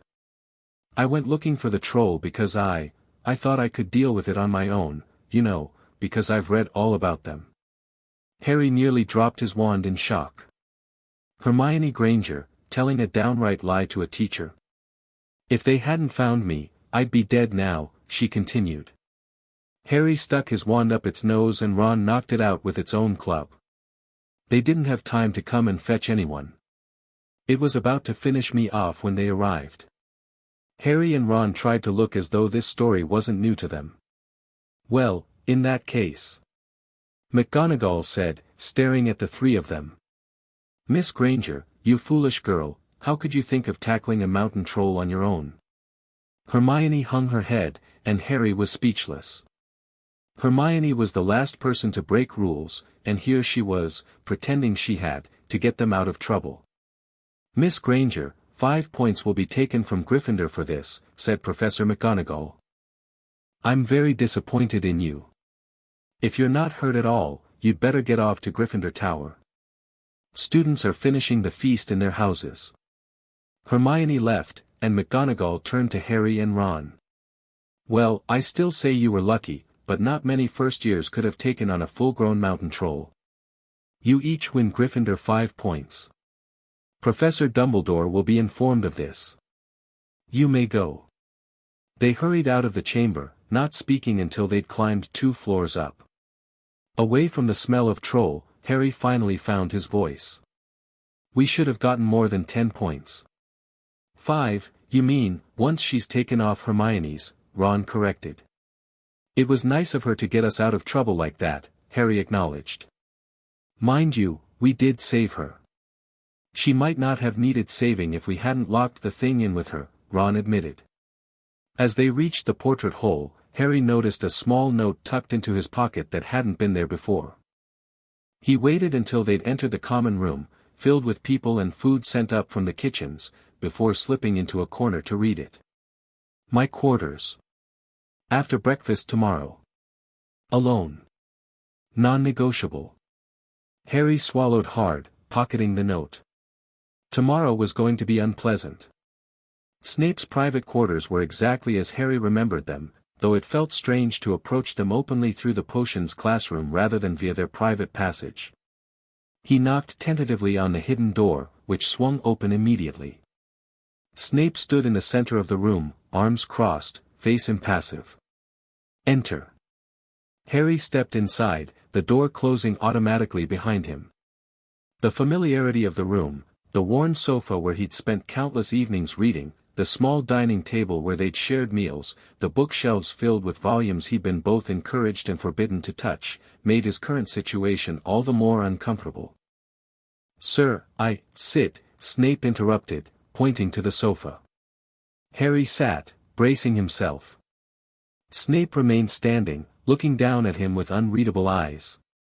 3 weeks, Snape said quietly. 3 weeks since our conversation about maintaining a low profile and avoiding unnecessary risks. And what do I find? You, wrestling a fully grown mountain troll with your bare hands. I didn't mean to, Harry protested.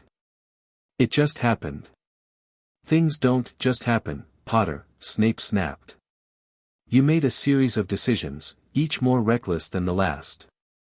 Leaving your dormitory during an emergency. Pursuing a dangerous creature you had no business confronting. Physically attacking said creature when even first-year defensive spells might have served better. But Hermione, Miss Granger would not have been in danger had you alerted a prefect to her absence rather than playing hero, Snape cut in sharply. There were a dozen safer alternatives you chose to ignore. Harry looked down at his hands. I didn't think there was time. No, you didn't think at all, Snape agreed coldly. 10 years of teaching you caution and self-preservation, undone by 7 weeks of Gryffindor impulsiveness. The disappointment in Snape's voice stung worse than anger would have. I'm sorry, Harry said quietly. I just couldn't leave her there. Snape was silent for a long moment. When he spoke again, his voice had lost some of its edge. Your instinct to protect others is not itself the problem. It is your execution that concerns me. He finally sat in the armchair opposite Harry, leaning forward with his elbows on his knees. Tell me what you should have done differently. Harry considered the question seriously. I should have told Percy about Hermione right away, he admitted. Or another prefect. Or found a teacher. And we shouldn't have tried to lock the troll in without checking the room first, Harry continued. That was stupid. Indeed, Snape agreed dryly. And when you discovered your error? Harry thought about how he'd jumped on the troll's back with no real plan. I should have used magic instead of trying to fight it physically. Such as? A stunning spell, maybe? Harry suggested. Or the shield charm you taught me, to protect Hermione while Ron got help. Both beyond typical first-year capabilities, Snape pointed out. But yes, either would have been preferable to jamming your wand up the creature's nose. Despite the seriousness of the conversation, Harry couldn't help a small smile at the absurdity of what he'd done.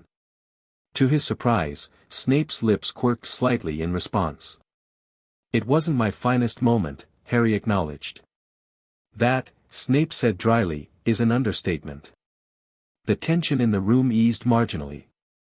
Harry leaned back against the familiar cushions, suddenly aware of how much he'd missed this space, missed the freedom to be himself without constant vigilance against revealing too much. I saw you, he said suddenly. During the troll alert. You weren't going to the dungeons with the other teachers. Snape's expression sharpened. Your point. Were you checking on whatever Fluffy's guarding? Harry asked directly. Because of the distraction. Snape studied Harry, weighing his response. Yes, he said finally. Though that doesn't explain why you were observing my movements rather than following your prefect to safety. We were on our way to warn Hermione, Harry explained. And just happened to see you.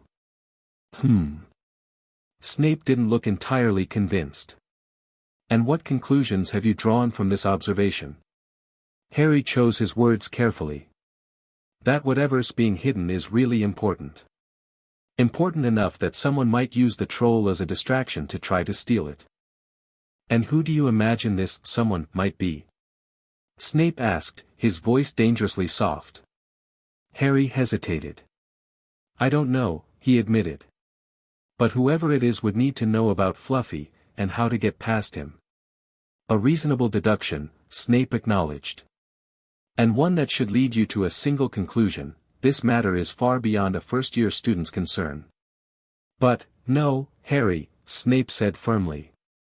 There are dangers involved you cannot comprehend. Your only focus should be your studies and staying out of trouble, something at which you've proven remarkably inept thus far. The use of his first name signaled they'd moved back to Guardian Ward territory rather than Professor-Student, which gave Harry courage to press further. If I'm in danger anyway, wouldn't it be better if I knew why? He argued. You always said knowledge was the best protection. Snape pinched the bridge of his nose, a familiar gesture of exasperation. I should never have encouraged your curiosity, he muttered. It's proven a liability rather than an asset. He studied Harry for a long moment, then sighed. Very well. Limited information, on the condition that you swear to avoid further investigations or heroics. Harry nodded eagerly. I promise. The dog is guarding an object of great magical significance, Snape said carefully. One which certain parties would very much like to acquire for nefarious purposes. What kind of object? That is precisely the sort of detail you do not need to know, Snape said firmly. Suffice it to say, its current location at Hogwarts is temporary, and its protection involves far more than a single Cerberus. But why keep it at a school? Harry persisted. Because Hogwarts, contrary to your recent experiences, is one of the most secure magical locations in Britain, Snape explained with thinning patience. And because the headmaster wished it so. Harry absorbed this information, connecting it with things he'd observed. It's something small, right? Small enough to move around? Snape's eyebrows rose. Your reasoning. Hagrid collected something small from Gringotts when he took me to get my school supplies, Harry said. He was really secretive about it, said it was Hogwarts business for Dumbledore. And then there was that break-in at Gringotts reported in the Daily Prophet, for a vault that had been emptied the same day. Your powers of observation continue to surprise me, Snape said, looking genuinely impressed. Though I question Hagrid's discretion.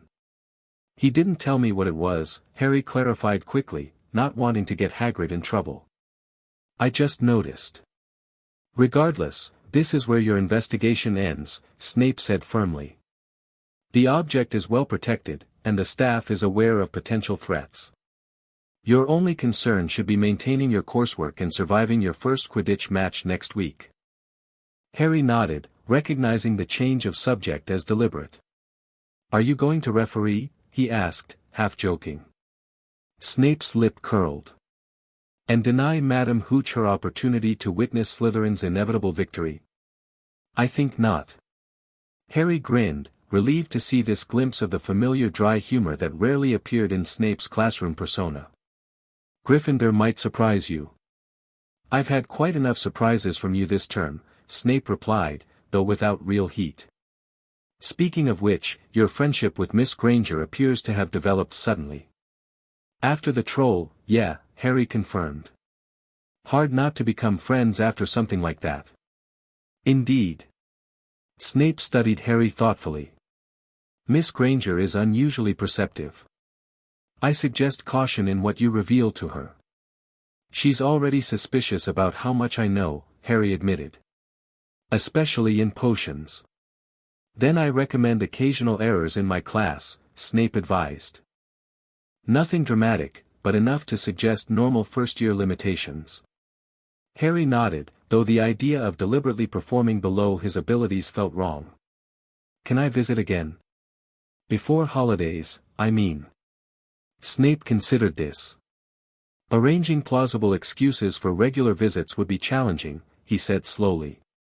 However, I could assign you individual remedial potions sessions that would provide cover for occasional conversations. Remedial potions? Harry repeated, dismayed. But everyone knows I'm doing fine in class. Which is why the sessions will be framed as addressing your excessive reliance on textbook methods rather than true understanding, Snape explained. A fiction that will allow me to criticize your work publicly while providing opportunity for private interaction. Harry brightened at the clever solution. That could work. Once monthly, Snape specified. More would draw attention. Thank you, Harry said sincerely. He stood, recognizing their time was ending. I should get back before Ron wonders where I am. Snape nodded, rising as well. At the door, he placed a hand briefly on Harry's shoulder. Be careful on that broom next week, he said quietly. Quidditch can be unpredictable. I will, Harry promised. The concern in Snape's voice, carefully hidden though it was, reminded him that despite their public personas, some things hadn't changed. As he made his way back to Gryffindor Tower, Harry reflected on how strange his life had become, living a double existence, hiding his true knowledge and abilities, maintaining friendships based on partial truths. Yet for all its complications, he wouldn't trade it. Having friends like Ron and Hermione, playing Quidditch, experiencing Hogwarts as a student rather than a secret resident, these were opportunities he'd longed for during years of isolation. The challenge would be balancing his new life with the old one, and keeping both his guardian and himself safe in the process. The Quidditch match against Slytherin arrived with perfect weather conditions, clear, crisp, and cold. Harry sat at breakfast unable to eat, despite Hermione's insistence that he needed his strength. "Harry, you need to eat something," she urged, pushing a plate of toast toward him. "I'm not hungry," he replied, stomach churning with nerves. "Just a bit of toast," Ron encouraged. "You don't want to pass out on your broom, do you?" Reluctantly, Harry took a piece and nibbled the corner. Across the Great Hall, he caught Snape watching him with an inscrutable expression before the professor turned back to his conversation with Quirrell. By 11 o'clock, the whole school seemed to have assembled in the stands around the Quidditch pitch. Many students had binoculars to better see the action. Ron and Hermione joined Neville, Seamus, and Dean in the top row, having prepared a surprise banner reading Potter for President with a large Gryffindor lion underneath.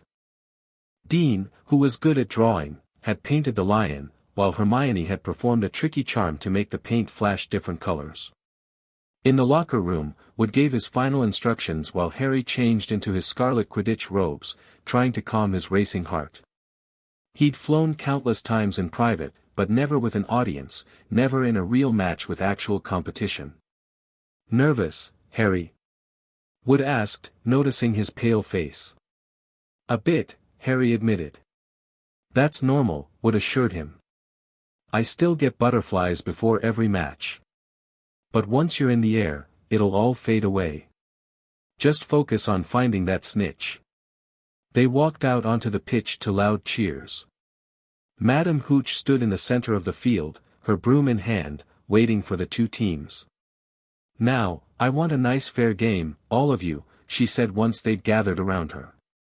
Harry noticed she seemed to be speaking particularly to the Slytherin captain, Marcus Flint, a sixth year with troll-like features. "Mount your brooms, please." Harry climbed onto his Nimbus 2000, feeling the familiar smoothness of the handle beneath his fingers. Madame Hooch gave a loud blast on her silver whistle, and 15 brooms rose up high into the air. "And they're off," announced Lee Jordan, the Weasley twins' friend who was providing commentary. "And it's Gryffindor in possession," Angelina Johnson of Gryffindor with the quaffle, heading straight for the Slytherin goals. Harry circled high above the game, scanning for any glint of gold, just as Wood had instructed. The Slytherin seeker, Terrence Higgs, was doing the same on the opposite side of the pitch. "Slytherin in possession," Lee Jordan was saying. Captain Marcus Flint gains the quaffle, dodges 2 bludgers, 2 Weasleys, and Chaser Bell, and speeds toward the, "Wait a moment, was that the snitch?" A murmur ran through the crowd as a flash of gold passed Flint's left ear. Harry saw it immediately and dived, the Slytherin seeker Higgs also hurtling downward. Neck and neck they raced toward the snitch, all the chasers seeming to forget what they were supposed to be doing as they hung in midair to watch. Harry was faster than Higgs, he could see the small golden ball, wings fluttering, darting ahead, then wham! A roar of rage echoed from the Gryffindors below. Marcus Flint had deliberately blocked Harry, sending his broom spinning off course. "Foul!" screamed the Gryffindors. Madame Hooch spoke angrily to Flint and then ordered a free shot at the goal posts for Gryffindor. In all the confusion, the golden snitch had disappeared again. "Send him off, ref. Red card." Dean Thomas was yelling from the stands. "What are you talking about, Dean?" said Ron. "Red card." Dean explained furiously. "In football, you get shown the red card and you're out of the game." "This isn't football, Dean," Ron reminded him. Harry was just glad his broom had stopped spinning. He'd managed to stay mounted despite the collision, though it had been a close thing. Now he was rising higher again, keeping his eyes peeled for the snitch. Once he spotted Higgs marking him closely, and executed a perfect sloth grip roll to avoid another potential collision, earning appreciative gasps from the crowd. It happened suddenly, Harry's broom gave a sudden, frightening lurch. For a split second, he thought he was going to fall. He gripped the broom tightly with both hands and knees, but it happened again. It felt as though the broom was trying to buck him off. Harry tried to turn back toward the Gryffindor goal posts, intending to ask Wood to call a timeout, and realized his broom was completely out of his control. He couldn't turn it. He couldn't direct it at all. It was zigzagging through the air, making violent swishing movements that almost unseated him. Lee was still commentating, Slytherin in possession, Flint with the quaffle, pass his spin net, pass his bell, hit hard in the face by a bludger, hope it broke his nose, only joking, Professor, Slytherin score, oh no. The Slytherins were cheering. No one seemed to have noticed Harry's broom behaving strangely. It was carrying him slowly higher, away from the game, jerking and twitching as it went. Suddenly, people were pointing up at Harry all over the stands. His broom had started to roll over and over, with him only just managing to hold on. Then the whole crowd gasped. Harry's broom had given a wild jerk and Harry swung off it. He was now dangling from it, holding on with only one hand. Did something happen to it when Flint blocked him? Seamus whispered in the stands. Can't have, Hagrid said, his voice shaking. Can't nothing interfere with a broomstick except powerful dark magic, no kid could do that to a Nimbus 2000. At these words, Hermione seized Hagrid's binoculars and started scanning the crowd frantically. What are you doing? Moaned Ron, grey-faced. I knew it, Hermione gasped. Look, Snape, he's jinxing the broom. Ron grabbed the binoculars. Sure enough, Snape was in the middle of the stands opposite them. He had his eyes fixed on Harry and was muttering non-stop under his breath. He's doing something, jinxing the broom, Hermione said. What should we do? Ron asked, panicked. Leave it to me, Hermione said determinedly. Before Ron could say another word, Hermione had disappeared. Ron turned the binoculars back on Harry. His broom was vibrating so hard, it was almost impossible for him to hang on much longer. The whole crowd was on its feet, watching, terrified, as the Weasleys flew up to try and pull Harry safely onto one of their brooms, but it was no good, every time they got near him, the broom would jump higher still. They dropped lower and circled beneath him, obviously hoping to catch him if he fell. Harry, dangling precariously, tried to think clearly despite his terror. Someone was jinxing his broom, but who? And why? He glanced toward the teacher's stand and caught a glimpse of Snape staring at him intently, lips moving in what looked like a counter-curse, not a jinx. But if Snape was trying to help, then who was causing the broom to behave this way? His eyes darted around and landed on Professor Quirrell, who was also fixated on Harry with an intensity that seemed out of character for the normally timid teacher. Before Harry could process this observation, he felt his broom stop vibrating. He swung himself back aboard just as Hermione returned to her seat beside Ron, a satisfied expression on her face. What did you do? Ron whispered. I set Snape's robes on fire, she admitted, looking both horrified and pleased with herself. It broke his concentration. Harry, now back in control of his broom, immediately dived toward the ground where he'd spotted a golden glint. The crowd gasped as he streaked downward, hand outstretched. Feet from the ground, he felt something struggling in his mouth, he'd nearly swallowed the snitch.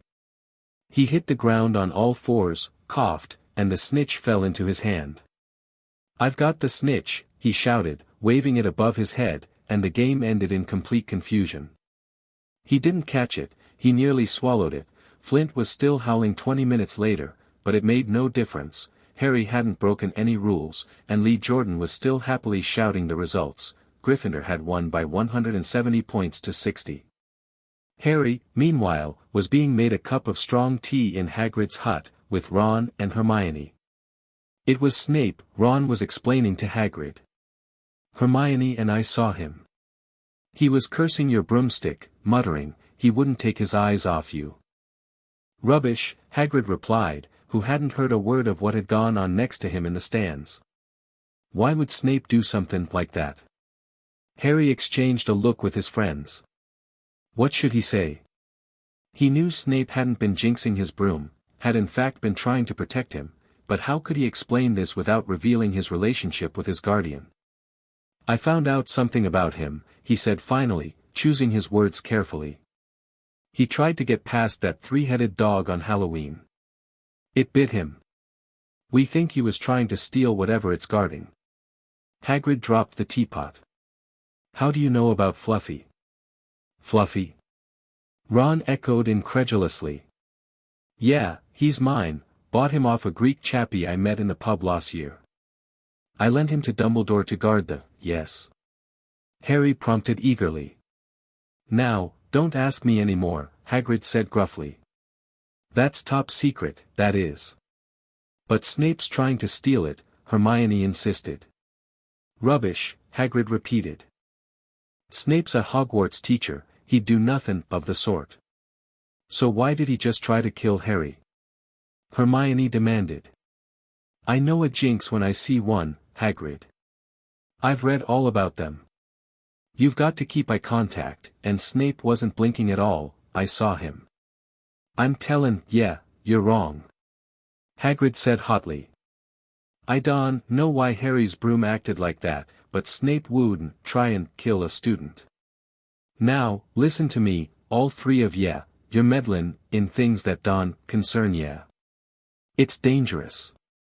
You forget that dog, and you forget what it's guardin', that's between Professor Dumbledore and Nicholas Flamel, aha. Harry said triumphantly. So there's someone called Nicholas Flamel involved, is there? Hagrid looked furious with himself. Later, as they walked back to the castle, Ron and Hermione continued theorizing about Snape's alleged treachery. Harry listened silently, torn between defending his guardian and maintaining his cover. What troubled him most wasn't their suspicion of Snape, but the fact that someone had genuinely tried to kill him during the match. And if it wasn't Snape, then who? Christmas approached with a flurry of snow and excitement. One mid-December morning, Hogwarts awoke to find itself covered in several feet of snow. The lake froze solid, and the Weasley twins were punished for bewitching several snowballs to follow Quirrell around, bouncing off the back of his turban. Harry had signed up to stay at Hogwarts over Christmas when Professor McGonagall came around collecting names, knowing it would provide a rare opportunity to spend time with Snape without maintaining their usual pretense. Ron and his brothers were staying too, as their parents were visiting their older brother Charlie in Romania. On the last day of term, Hermione confirmed her holiday plans as they sat together in the Great Hall. I'm going skiing with my parents, she told them, looking doubtful about the prospect. It's a bit dangerous, isn't it? Sliding down mountains on sticks. Sounds brilliant to me, Ron said. Better than staying here with the teachers and Filch. And us, Harry reminded him with a grin. Yeah, well, you know what I mean, Ron said. At least we'll have the run of the common room. And the library, Hermione added meaningfully. You should use the time to look for information on Nicholas Flamel.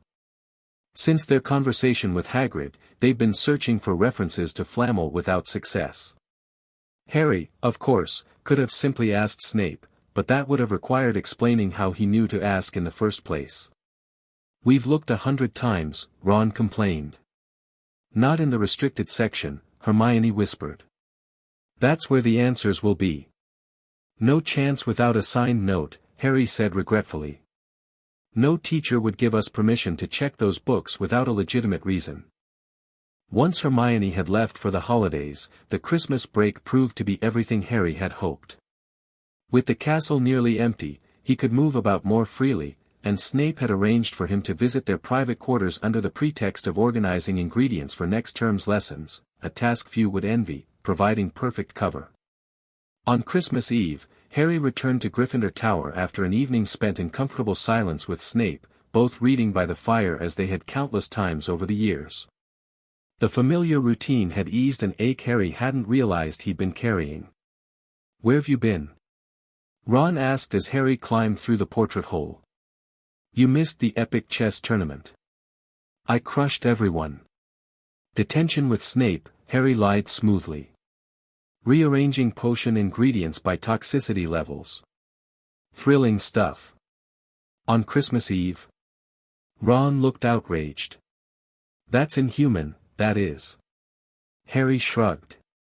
Could have been worse. He mostly ignored me after the first hour. They stayed up late, roasting marshmallows over the common room fire and plotting ways to get information on Flamel without Hermione's help. Harry fell asleep almost instantly when they finally went to bed, looking forward to Christmas morning for the first time with friends his own age. When he woke the next day, his first sight was a small pile of packages at the foot of his bed. "Merry Christmas," said Ron sleepily as Harry scrambled out of bed. "You, too," said Harry. "Will you look at this? I've got presents." "What did you expect, turnips?" Ron asked, turning to his own pile. Harry's first package contained a roughly cut wooden flute from Hagrid. Hermione had sent him a large box of chocolate frogs. Mrs. Weasley had sent him a hand-knitted sweater and a large box of homemade fudge, which touched him deeply. This left 3 packages.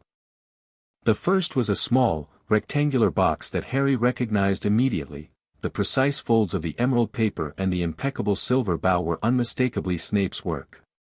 Inside was a silver chain with a small pendant in the shape of a lily, so delicately crafted it looked almost real. Tucked beneath it was a note in familiar cramped handwriting. This belonged to her. She would want you to have it. Harry swallowed hard, quickly tucking both the necklace and note into his pocket before Ron could see. The gift was too personal, too revealing of his relationship with Snape to be explained away. The next package was oddly shaped. Harry unwrapped it to reveal a sleek, new broomstick servicing kit with high-quality polish, handle clippers, and a comprehensive maintenance manual. "Wow, that's fantastic!" Ron exclaimed, examining the kit. "Who sent that?" Harry checked for a card but found none. "No idea," he lied, recognizing another of Snape's gifts. His guardian had always been practical about presents, focusing on items Harry would actually use rather than frivolous trinkets. The final package was very light. Harry unwrapped it and something fluid and silvery gray slithered to the floor, where it lay in gleaming folds. Ron gasped. "I've heard of those," he said in a hushed voice. "If that's what I think it is, they're really rare, and really valuable." Harry picked up the shining, silvery cloth. It felt strange, like water woven into material. "What is it?" "It's an invisibility cloak," Ron said, a look of awe on his face. "Try it on." Harry threw the cloak around his shoulders, and Ron gave a yell. "It is." "Look down." Harry looked down at his feet, but they were gone. He dashed to the mirror and saw only his head suspended in midair, his body completely invisible. He pulled the cloak over his head and vanished completely. "There's a note," Ron said suddenly. A note fell out of it. Harry pulled off the cloak and seized the letter. Written in narrow, loopy handwriting he had never seen before were the following words: "Your father left this in my possession before he died. It is time it was returned to you. Use it well. A very Merry Christmas to you." There was no signature. Harry stared at the note, wondering who had sent the cloak. It had belonged to his father, an actual item James Potter had owned and used. "I'd give anything for one of these," Ron was saying, admiring the cloak. "Anything. What's the matter?" "Nothing," Harry said quickly, feeling strangely emotional. He'd grown up with very little connection to James Potter. Snape had honored his promise to tell Harry about Lily, but information about James had always been delivered reluctantly and with obvious editing. This cloak was a direct link to his father that bypassed Snape's filter entirely. The rest of Christmas Day passed in a happy blur of food, wizard crackers, and snowball fights. The Christmas dinner was spectacular, with 100 fat, roast turkeys, mountains of roast and boiled potatoes, tureens of buttered peas, silver boats of thick, rich gravy and cranberry sauce, and stacks of wizard crackers every few feet along the table. Harry pulled a wizard cracker with Fred and it went off with a blast like a cannon, engulfing them all in a cloud of blue smoke while a rear admiral's hat and several live, white mice appeared inside. Up at the high table, Dumbledore had swapped his pointed wizard's hat for a flowered bonnet and was chuckling merrily at a joke Professor Flitwick had just read him. Harry's eyes drifted to Snape, who sat beside Quirrell, looking thoroughly unimpressed with the festivities. Their eyes met briefly across the hall, and Harry thought he detected the slightest nod of acknowledgement before Snape returned to ignoring Quirrell's nervous attempts at conversation. That night, with the invisibility cloak safely hidden in his trunk, Harry lay awake listening to Ron's snores and pondering all the possibilities the cloak presented. With it, he could go anywhere in the castle without being detected, including the restricted section of the library. The thought was both thrilling and unsettling. Snape had always stressed the importance of rules and boundaries, particularly where Harry's safety was concerned. Using the cloak for nighttime wanderings would directly contradict years of cautious behavior. And yet, the cloak had been his father's. And the anonymous note had specifically instructed him to use it well. That couldn't mean leaving it folded in his trunk, could it? As Ron's snores grew louder, Harry made his decision. Tonight, he would visit the restricted section and finally discover who Nicholas Flamel was. Chapter 3, The Chambers echo. The summer sun beat down on the small cottage in the Scottish Highlands, warming the stone walls that had sheltered Harry and Snape for nearly 11 years. Harry sat cross-legged in the garden, Hogwarts, a history open on his lap, though his eyes kept drifting to the sky in search of owls. Checking the horizon won't make them arrive faster, Snape remarked dryly, emerging from the cottage with 2 glasses of cold pumpkin juice. It's been 3 weeks, Harry complained, accepting the drink. Ron and Hermione promised they'd write. Perhaps they've found more stimulating summer activities than correspondence, Snape suggested, settling into a worn wooden chair beside Harry's spot on the grass. Unlike some, they don't have summer potions essays to complete. Harry rolled his eyes. I've already finished the official homework. The extra 3 feet on adaptive ingredients was your addition. An addition that will serve you well when we cover advanced modifications next term, Snape countered. Your understanding of base potions is adequate. Your grasp of how ingredients interact when conditions change remains rudimentary at best. The familiar academic bickering felt comforting after a year of careful public distance. Since returning from Hogwarts, they'd slipped back into their old routines with surprising ease, morning walks along the moor, afternoon lessons in the garden or small workroom, evenings reading by the fire. Yet things weren't entirely the same. Harry had grown more independent, more willing to challenge Snape's assertions. And Snape, for his part, seemed to be making tentative efforts to accommodate Harry's expanding worldview. I've been thinking about my birthday, Harry said, changing the subject. Could Ron and Hermione visit? Just for the day? Snape's expression tightened. The cottage's location remains secure precisely because it is unknown to others.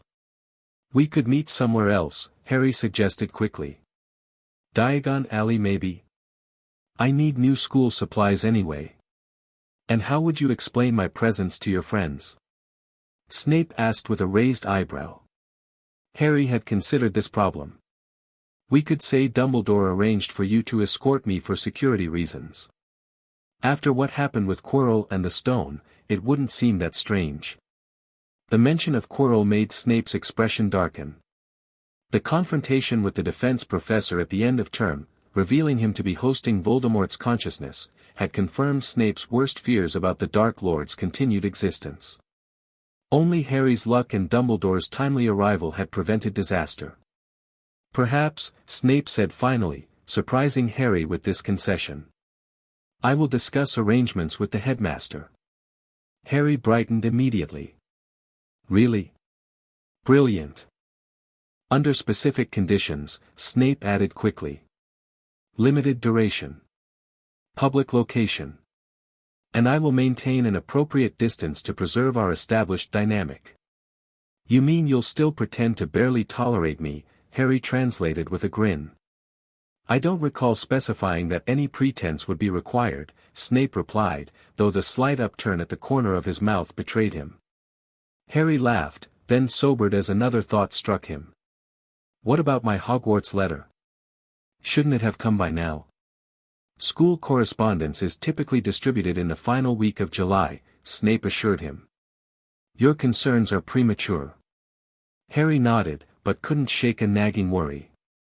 His first year had ended in chaos, facing Voldemort, nearly dying, and then fabricating a sanitized version of events for his classmates.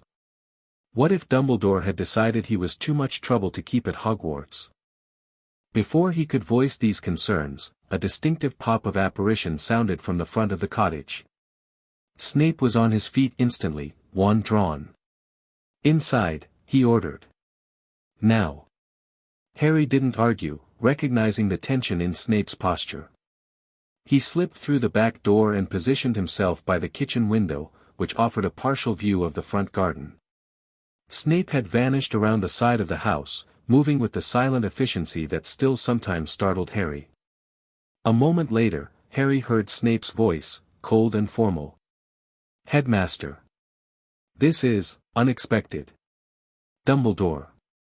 Harry relaxed slightly and moved to the front room where he could hear better. My apologies for arriving unannounced, Severus, came Dumbledore's serene voice. But the matter is rather urgent. Has something happened? The edge in Snape's voice was unmistakable. Nothing catastrophic, Dumbledore assured him. Though concerning nonetheless. Perhaps we could continue this conversation inside? The journey has left me rather parched. A moment later, the front door opened, and Dumbledore swept in wearing robes of deep purple that seemed wildly out of place in their modest cottage. His eyes twinkled when he spotted Harry. Ah, Harry. Enjoying your summer, I hope. Yes, sir, Harry replied, curious about this unexpected visit. Can I get you something to drink?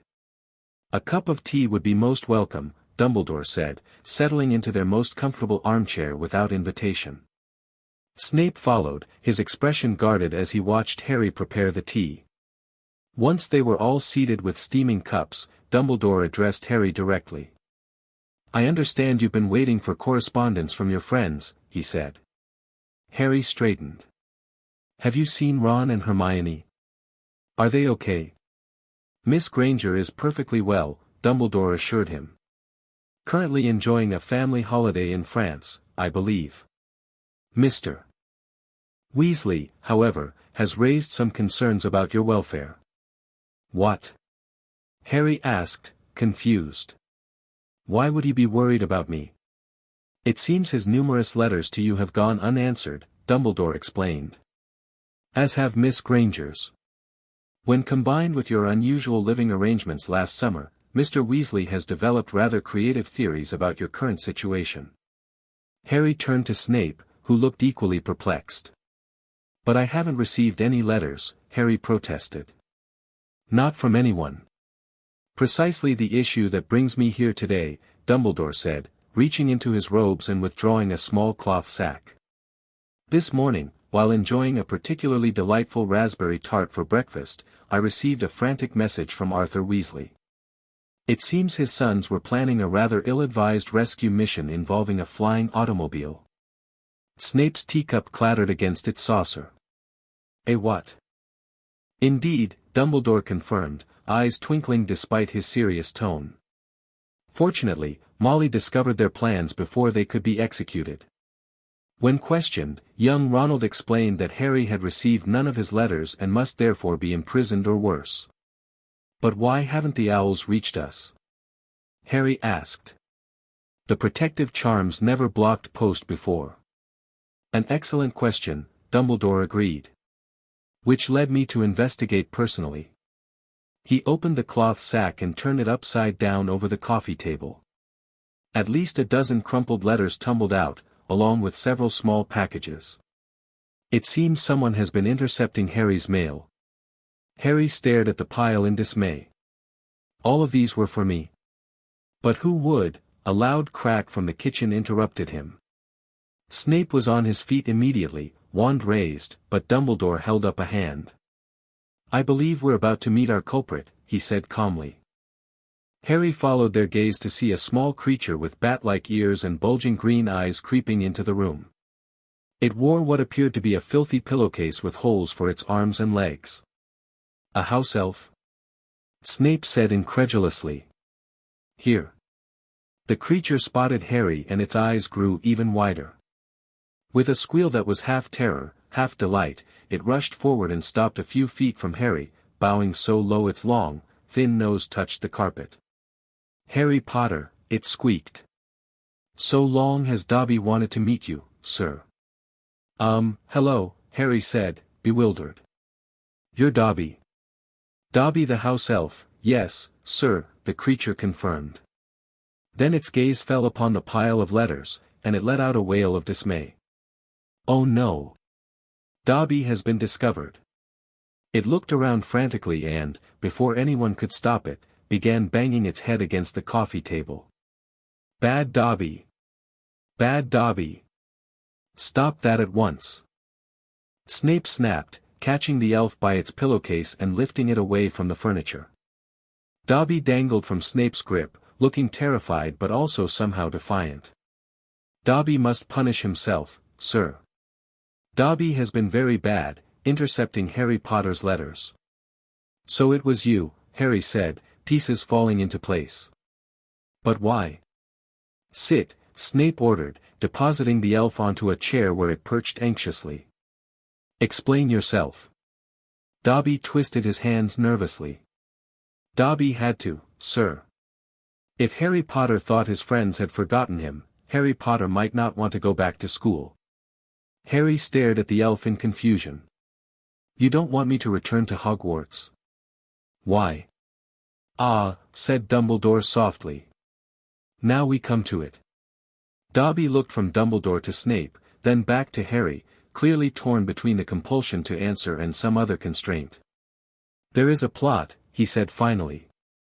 A plot to make most terrible things happen at Hogwarts School of Witchcraft and Wizardry this year. Dobby has known it for months, sir. Harry Potter must not put himself in peril. He is too important, too good, to lose. What terrible things? Harry asked. Who's plotting them?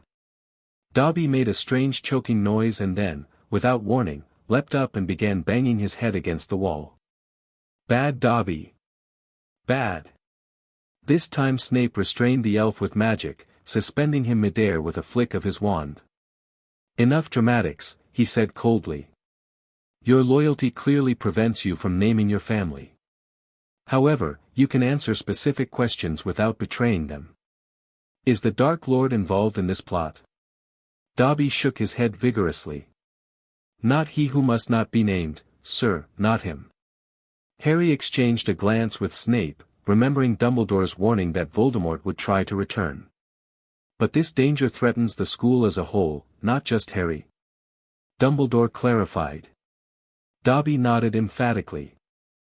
The whole school, sir, but Harry Potter especially must not be there when it happens. I see, Dumbledore said thoughtfully. And can you tell us what form this danger will take? At this, Dobby began struggling against Snape's spell, clearly desperate to punish himself again. Snape released him with a sigh, but caught the elf before he could harm himself. I believe we've reached the limits of what Dobby can reveal, Dumbledore observed. House elf magic is bound by complex rules of loyalty. Indeed, Snape agreed dryly. However, the immediate issue of Potter's correspondence can be addressed. He fixed Dobby with a stern glare. You will cease intercepting Harry Potter's mail immediately. Whatever your warnings, he will be returning to Hogwarts. The school will be properly prepared for any threat if you provide what information you can. Dobby looked miserable. Dobby only wanted to protect Harry Potter. I appreciate that, Harry said quickly, but my friends were really worried. And I need to go back to Hogwarts. Dobby fears Harry Potter will not be safe, the elf insisted stubbornly. Harry will have the full protection of the Hogwarts staff, Dumbledore assured him, including Professor Snape, who has kept him safe thus far. This seemed to give Dobby pause. His huge eyes moved from Dumbledore to Snape, then finally to Harry. The great Albus Dumbledore personally guarantees Harry Potter's safety. As much as anyone's safety can be guaranteed in a school full of magical children, Dumbledore said with a slight smile.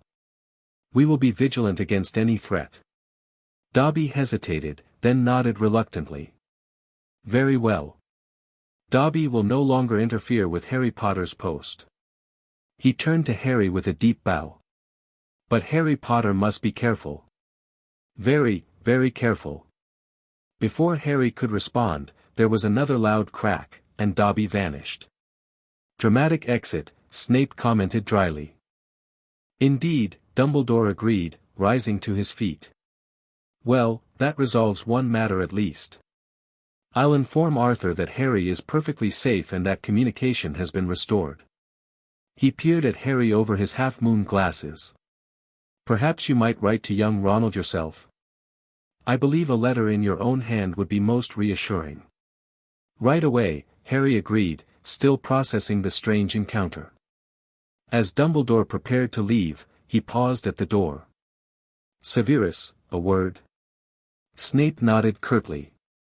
Begin your letter, Potter. I'll return shortly.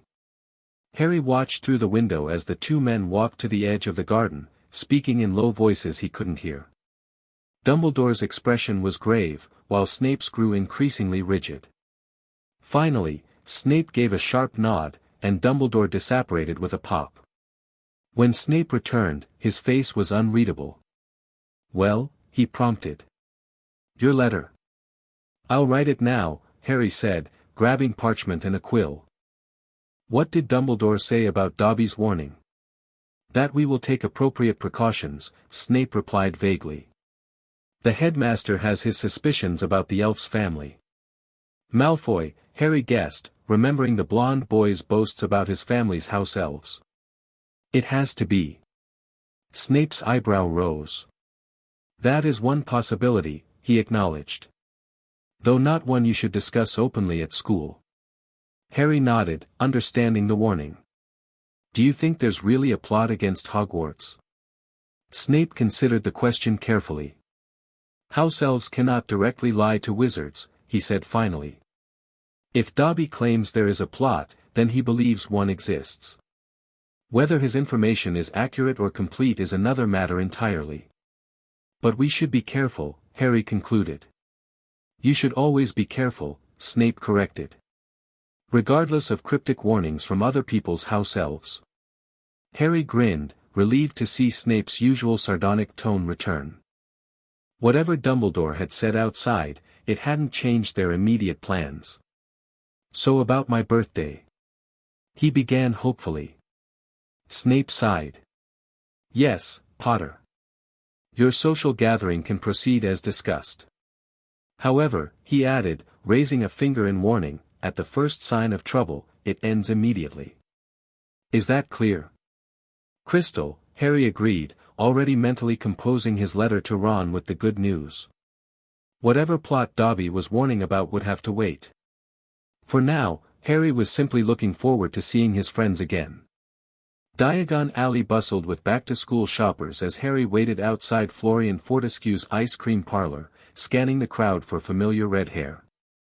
Snape stood several shops away, ostensibly examining a display of rare ingredients at the apothecary while maintaining a clear sightline to Harry. Their arrival in Diagon Alley had been carefully orchestrated. They'd flood separately to the Leaky Cauldron, with Harry arriving first and Snape following 10 minutes later as if they'd merely happened to schedule their shopping on the same day. To anyone observing, Snape appeared to be keeping a reluctant supervisory eye on Harry from a distance, exactly the relationship they wanted to project. Harry. Over here.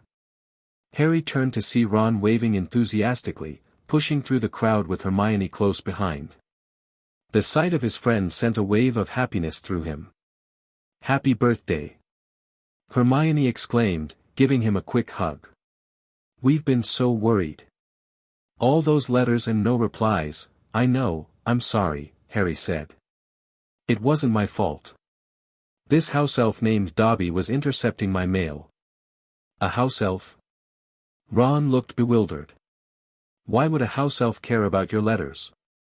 Harry glanced around to make sure they weren't being overheard. He was trying to keep me from going back to Hogwarts. Said there was some kind of danger there this year. What kind of danger?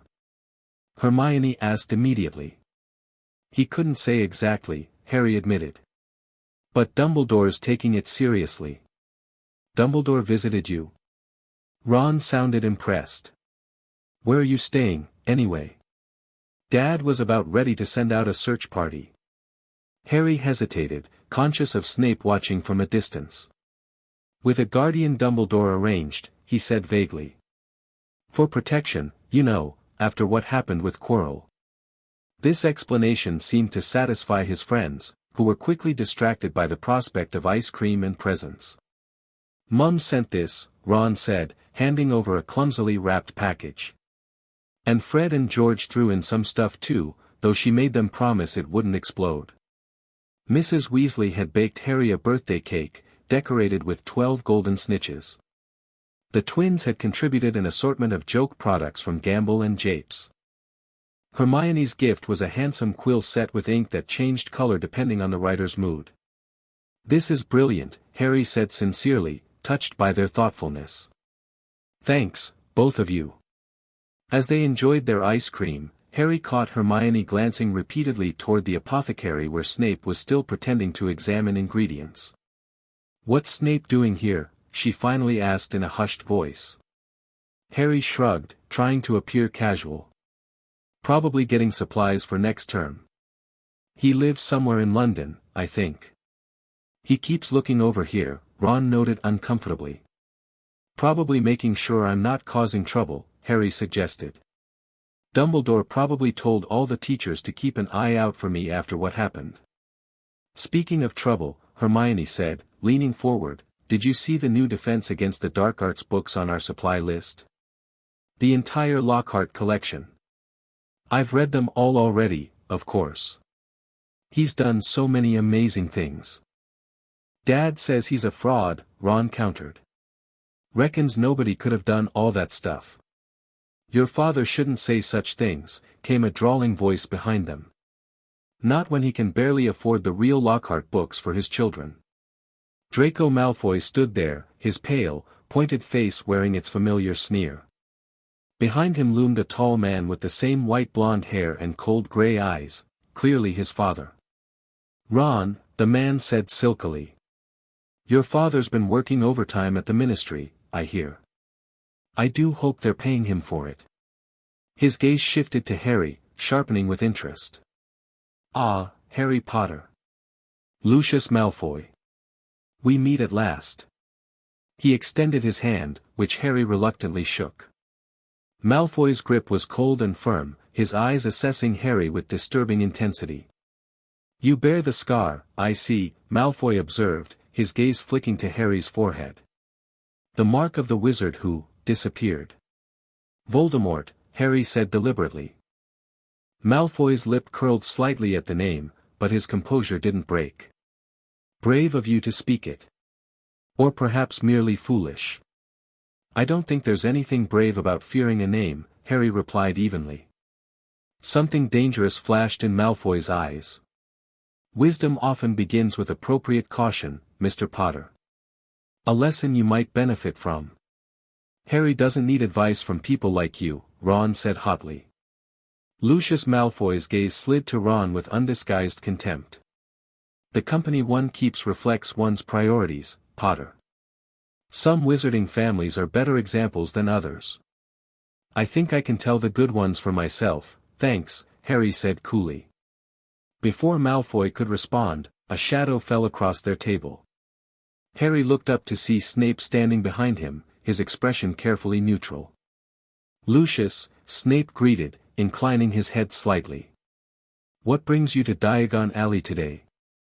Severus, Malfoy replied, his demeanor shifting to one of casual camaraderie. School supplies for Draco, naturally. And yourself? Restocking my personal inventory, Snape replied. The school's budget for quality ingredients remains inadequate. A shame, Malfoy agreed.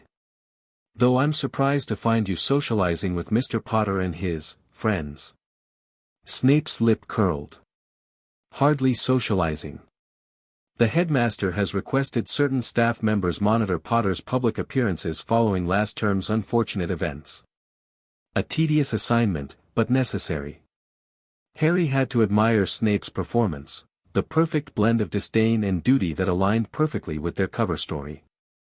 Ah, Dumbledore's special project, Malfoy said with a knowing smile. Always making exceptions for his favorites. I'll leave you to your babysitting, then. Come, Draco. As the Malfoys departed, Snape turned to Harry. Try to avoid confrontations with the Malfoys in the future, Potter. Their influence extends further than you realize. Without waiting for a response, he swept away, robes billowing behind him. Blimey, Ron said once Snape was out of earshot. Did Snape just defend you from Malfoy's dad? Not exactly, Harry said carefully. Just doing his job. Still weird, Ron insisted. Since when does Snape care if Malfoy's giving you grief?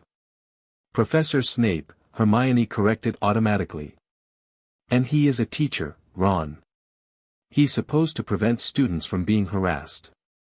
Yeah, when has that ever stopped him before? Ron scoffed. Bet if we weren't in public, he'd have taken points from Gryffindor for existing. Harry laughed along with Ron, but found himself grateful for Snape's timely intervention. Lucius Malfoy had an intensity about him that set Harry on edge, like a predator evaluating potential prey. The rest of their afternoon passed pleasantly with shopping and catching up. Harry carefully avoided further discussion of his summer living arrangements, redirecting conversation whenever the topic arose. By the time they said goodbye, promising to meet on the Hogwarts Express in 2 weeks, Harry felt happily reconnected to the wizarding world. As he and Snape walked separately to the leaky cauldron, Harry realized how strange his life had become, constantly balancing between worlds, maintaining half-truths, careful not to reveal too much to anyone.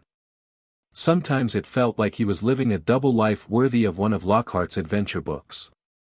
But watching Snape move ahead of him, maintaining their public charade even when no one was looking, Harry knew he wasn't alone in this complicated dance. For all its challenges, their unusual family had survived its first year at Hogwarts. They would manage this one too, whatever strange plot Dobby was warning about. Platform 9 3/4 bustled with activity as Harry pushed his trolley toward the Scarlet Hogwarts Express. After the Dobby incident, he and Snape had decided he should arrive by conventional means rather than flying directly to Hogwarts, to maintain appearances. Snape had apparat them to an alley near King's Cross, then departed for Hogwarts with a terse reminder about appropriate behavior. Harry spotted the Weasleys immediately, a cluster of red heads surrounding a harried-looking Mrs. Weasley, who was attempting to organize her brood while dispensing forgotten items from her handbag. "Harry, dear," she called when she noticed him. "Wonderful to see you. Had a good summer?" "Yes, thanks," Harry replied, smiling as she straightened his collar. "Is Ron here?" "Just gone through with Fred and George," she explained, nodding toward the barrier between platforms 9 and 10. "Percy went ahead earlier. You'd better hurry, it's nearly 11. Harry positioned his trolley and took a deep breath. He'd done this once before, but running headlong at a solid-looking wall still required a leap of faith. With determination, he broke into a run, closing his eyes just before impact. Crash. His trolley hit the barrier and rebounded, sending Harry sprawling onto the ground. Hedwig's cage toppled off the trolley and rolled across the platform, the owl shrieking indignantly. "What in blazes?" said an angry voice as a station guard hurried over. "What do you think you're doing?" "Sorry," Harry gasped, getting to his feet. "Lost control of my trolley." Mrs. Weasley was instantly at his side, helping him collect his scattered belongings while distracting the guard with profuse apologies. Once the man had moved away, she turned to Harry with concern. "The barrier sealed itself," she whispered. "I've never seen this happen before." Harry pressed his hand against the barrier, which remained frustratingly solid. "What should we do?" The train leaves in 2 minutes. Mrs. Weasley bit her lip. Arthur would know how to handle this. I'll need to contact him at the ministry, and then Hogwarts. She glanced at her watch. We'll have to return to the burrow and use the floor. What about my trunk? And Hedwig? We'll take them with us, dear. Ginny, she called to her daughter, who was watching wide-eyed, come help us. The barriers malfunctioned. 20 minutes later, Harry found himself in the Weasleys' cluttered but welcoming kitchen as Mrs. Weasley contacted Dumbledore through the fireplace. Yes, right here with us, she was saying to the headmaster's head, which floated in the green flames. Poor dear bounced right off the barrier. Ron and the others got through fine. Most curious, Dumbledore mused. Perhaps another manifestation of the interference we discussed this summer, Molly. Best not to take chances. Can you keep Harry there until Arthur returns home? Of course, Mrs. Weasley agreed. But how will he get to Hogwarts? I'll send someone to collect him this evening, Dumbledore assured her. In the meantime, perhaps Harry would enjoy experiencing your excellent cooking. I still remember that treacle tart from the last Order gathering. After Dumbledore's head disappeared, Mrs. Weasley turned to Harry with a determined smile. Well, no use worrying. We'll have a nice lunch, and you can tell me all about your summer while we wait. Harry spent a pleasant afternoon at the Burrow, helping Mrs. Weasley with chores and exploring the fascinating wizarding home with Ginny, who gradually overcame her initial shyness around him. By dinner time, Mr. Weasley had returned from work, full of theories about the barrier malfunction. Could be accidental magic from a nervous first year, he suggested as they ate. Or perhaps a prank spell gone wrong. The Department of Magical Transportation is investigating. As they finished eating, a knock at the door announced Harry's escort. To everyone's surprise, it was Snape who stood on the threshold, looking distinctly uncomfortable in the homey surroundings. Professor Snape! Mrs. Weasley exclaimed. We weren't expecting, that is, please come in. Thank you, but no, Snape replied stiffly. I'm merely here to transport Potter to Hogwarts. The headmaster felt my particular skills might be useful should there be any further interference. Mr. Weasley nodded seriously. Very wise. The barrier incident was most unusual. Indeed. Snape's gaze fell on Harry. Collect your things, Potter. We haven't got all night. 10 minutes later, Harry stood outside the Burrow's garden gate with his trunk in Hedwig's cage, waving goodbye to the Weasleys. Once they were out of sight, Snape's posture relaxed marginally. Are you actually here because of potential danger? Harry asked as they walked toward the apparition point. Partially, Snape admitted. Though I suspect the barrier incident was related to your house elf friend rather than any more sinister plot. Dobby again? Harry groaned. Why would he seal the barrier? Another misguided attempt to prevent your return to Hogwarts, presumably. Snape stopped walking and faced Harry. The headmaster is taking the warning seriously, regardless. There will be additional security measures this year. Like what? Like me escorting you directly to the castle rather than allowing you to arrive with the other students, Snape said dryly. Hold on to your trunk. We'll be operating directly to the gates. The uncomfortable compression of apparition squeezed the breath from Harry's lungs.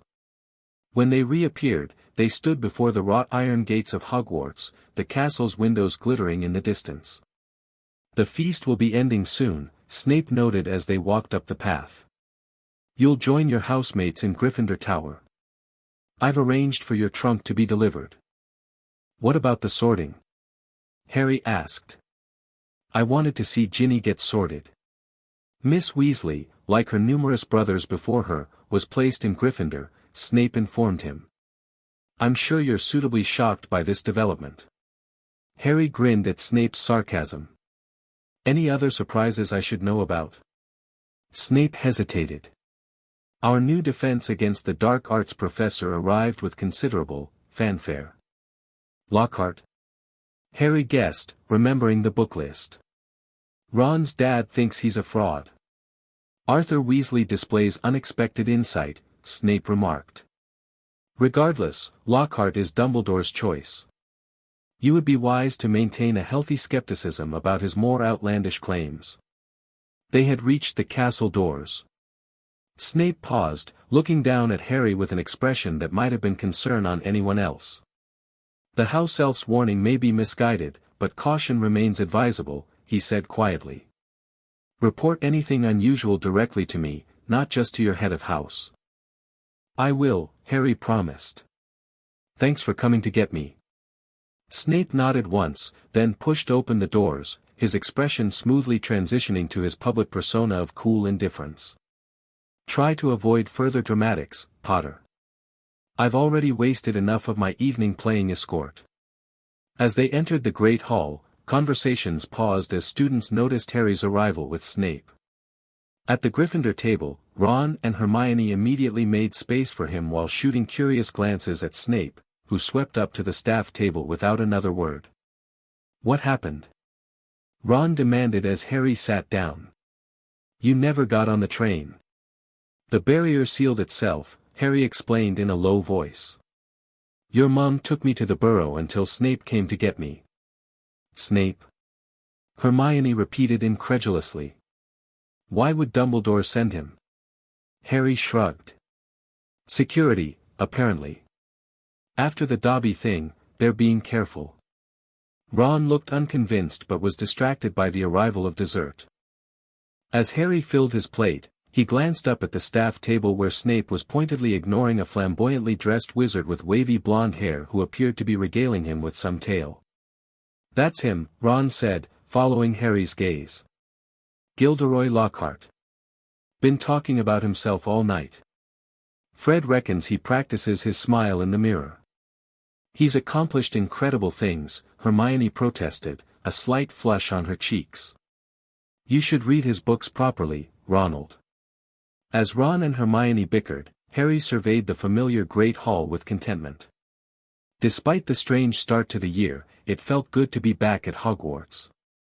That night, as he settled into his four-poster bed in Gryffindor Tower, Harry reflected that at least this year's challenges were starting early. Sealed barriers, house elf warnings, mysterious plots, whatever came next, he wouldn't face it alone. The next few weeks passed in a blur of classes, Quidditch practice, and avoiding Lockhart, who seemed determined to offer Harry unwanted fame-related advice at every opportunity. The new defense professor had begun their first lesson by releasing Cornish pixies that wreaked havoc on the classroom before fleeing, leaving the students to clean up the mess. He's hopeless, Ron declared as they left the classroom. Dad was right. Complete fraud. He just wanted to give us practical experience, Hermione argued, though with less conviction than before. Harry privately agreed with Ron but was more concerned with other matters. Despite Dobby's warning, nothing unusual had occurred at Hogwarts beyond the standard moving staircases and occasional ghost disruptions. Maybe the house elf was mistaken, he suggested as they walked to potions. Or making it up to keep me away from school. House elves don't lie to wizards, Hermione said, frowning. I've been reading about them in the library. They physically can't disobey a direct command from their master. Then maybe his master told him to scare me off, Harry reasoned. Ron snorted. If his master's who we think it is, that would make perfect sense.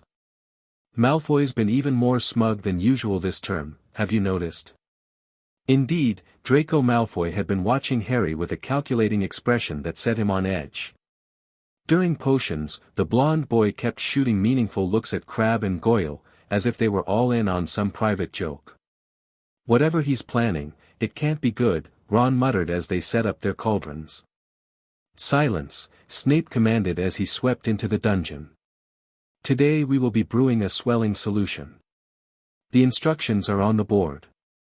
Be warned, mistakes in this potion can have obvious consequences. Harry carefully gathered his ingredients, mindful of Snape's earlier advice to make occasional errors to avoid suspicion. When Snape wasn't looking, he deliberately added his pufferfish eyes before his dried nettles, a minor mistake that would cause his potion to turn slightly darker than the ideal shade. As they worked, Harry noticed Malfoy throwing something across the room toward Goyle's cauldron. Moments later, there was a loud hiss, and Goyle's potion exploded, splashing several students. Those hit began to swell dramatically, Goyle's nose expanding to the size of a melon, Lavender Brown's lips ballooning like inner tubes. Silence! Silence! Snape roared above the panic. Anyone who has been splashed, come here immediately for the antidote. When I find out who did this.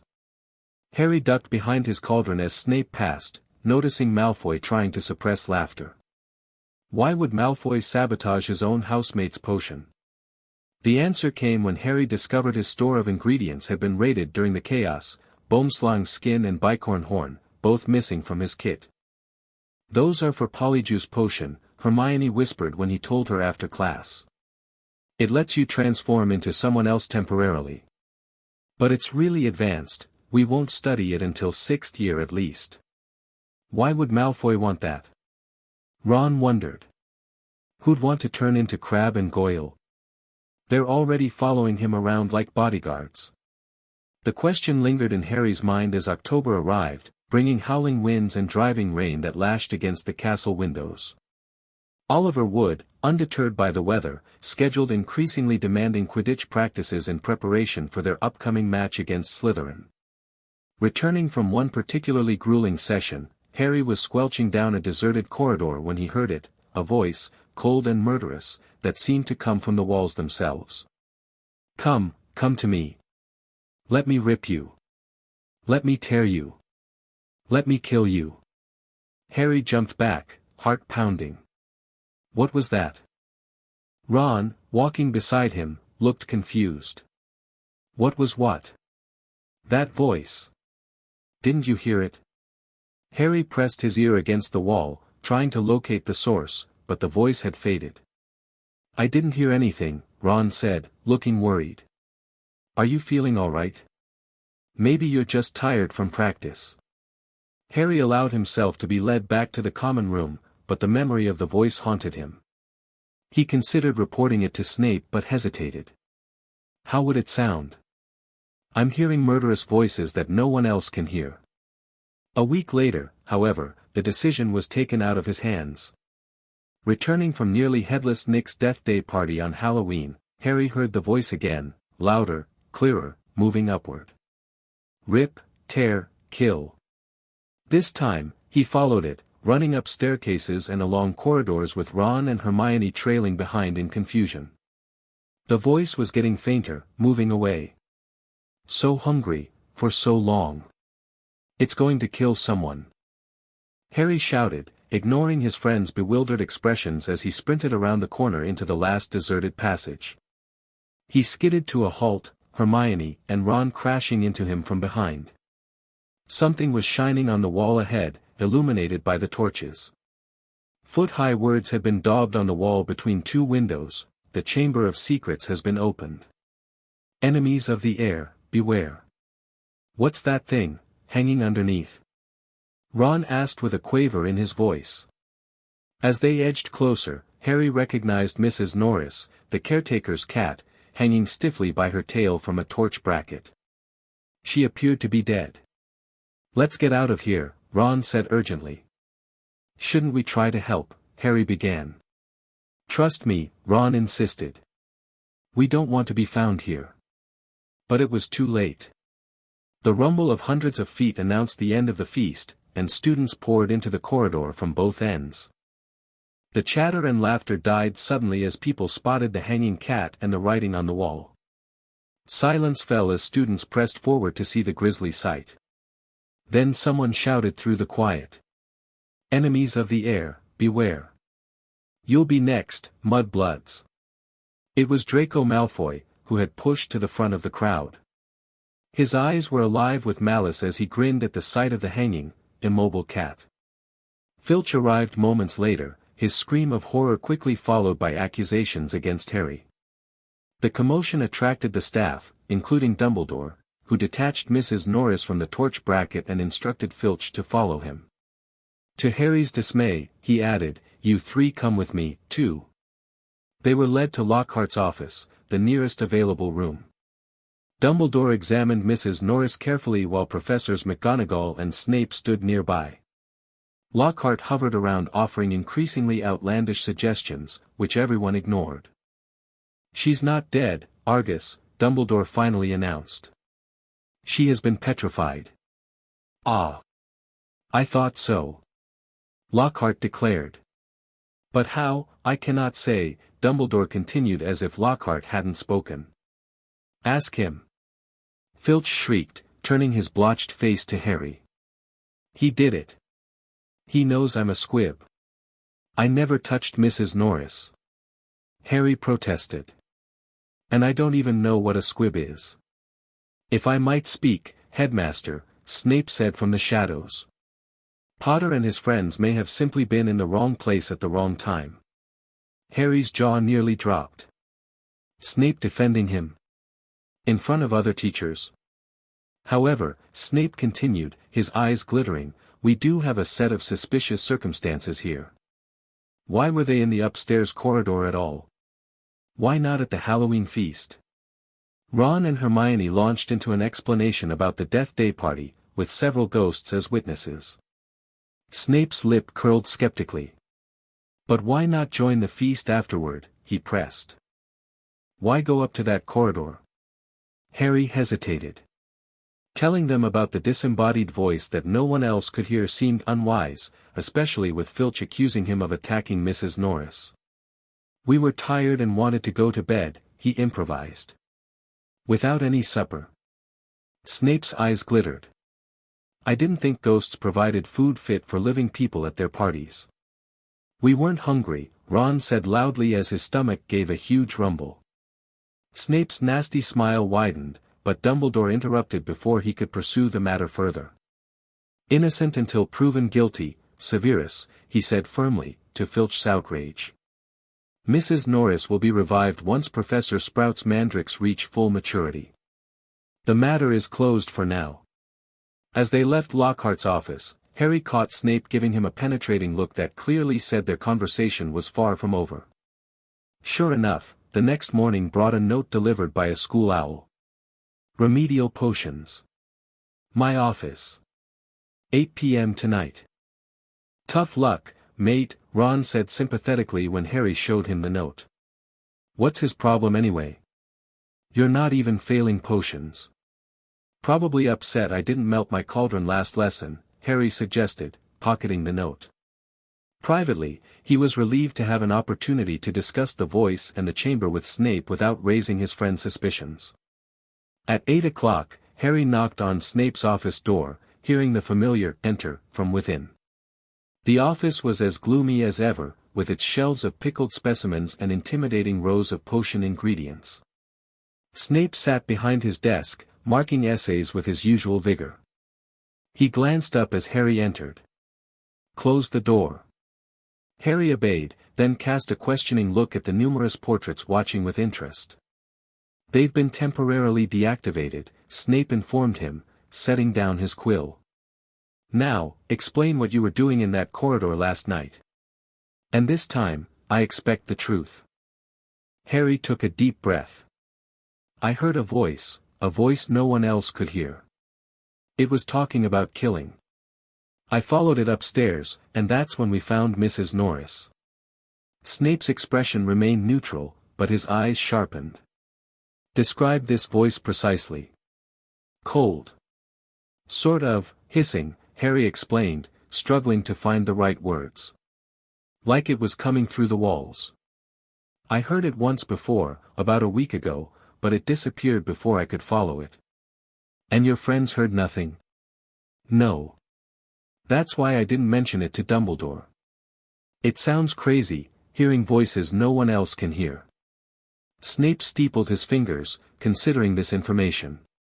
"You've never experienced anything similar before? Voices without obvious sources?" "Never," Harry confirmed. "It's not like talking to snakes. That's different." Snape went very still. "What did you say?" "About the voice?" Harry asked, confused. "About snakes," Snape clarified, his voice unnaturally controlled. Oh, that. Harry shrugged. I mean, I've always been able to talk to snakes. There was that boa constrictor at the zoo before I started Hogwarts, remember? I told you about it. You mentioned the glass vanishing, Snape said carefully. You did not specify conversations with the serpent. Didn't I? Harry frowned, trying to remember. Well, it thanked me for freeing it. Said it was going to Brazil. Snape's face had gone very pale. You're a Parselmouth. A what? A Parselmouth, Snape repeated. One who can speak to snakes. Lots of people can do that, can't they? Harry asked, growing uncomfortable under Snape's intense gaze. I mean, it's not that rare. It is exceptionally rare, Snape corrected sharply. And historically associated with dark wizards. Salazar Slytherin himself was famous for it. Harry stared at Snape, the implications slowly dawning on him. Slytherin, like the Chamber of Secrets. But that can't be a coincidence. Indeed. Snape rose from his desk and began pacing, something Harry had rarely seen him do. The legend claims Slytherin built a hidden chamber within Hogwarts before departing the school. A chamber containing a monster that only the heir of Slytherin could control. And you think, what, that I'm hearing the monster? Harry asked incredulously. That I'm somehow connected to it because I can speak to snakes. The timing is troubling, Snape acknowledged. However, your ability has manifested since childhood, long before any recent events. So I'm not the heir, Harry said with relief. Snape gave him a measured look. That would be unlikely, given your parentage. The Potter line has no connection to Slytherin. However, he added carefully, your ability to speak Parseltongue is unusual enough to warrant keeping it private. Particularly given current circumstances. You mean people might think I am the heir if they knew, Harry realized. Precisely. Snape stopped pacing and faced Harry directly. This information goes no further. Not to Weasley, not to Granger, not to anyone. Is that understood? Yes, sir, Harry agreed, then hesitated. But what about the voice I heard?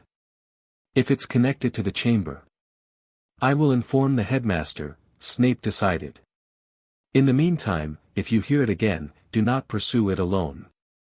Find me or another teacher immediately.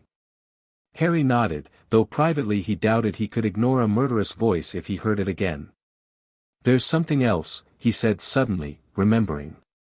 The night before term started, a house elf named Dobby warned me not to come back to Hogwarts. Said there was a plot to make terrible things happen. You're only mentioning this now? Snape asked incredulously. Dumbledore already knew. Harry defended himself. He was there when Dobby came to the cottage. I thought you knew too. Snape's expression darkened. The headmaster occasionally omits details he deems unnecessary. What exactly did the elf say about this plot? Harry recounted Dobby's warnings as accurately as he could, watching Snape's face grow increasingly grim. The Chamber of Secrets, Snape murmured when Harry finished. A petrified cat. An heir. And now Parseltongue. He shook his head. This situation has deteriorated faster than anticipated. What do we do? Harry asked. We. Snape raised an eyebrow. You will do nothing but attend classes, maintain vigilance, and report any further incidents directly to me. I will investigate with the other staff. Harry wanted to protest but recognized Snape's tone as final. Yes, sir. Snape studied him for a moment longer, then sighed. Your ability to find trouble remains unparalleled, Potter.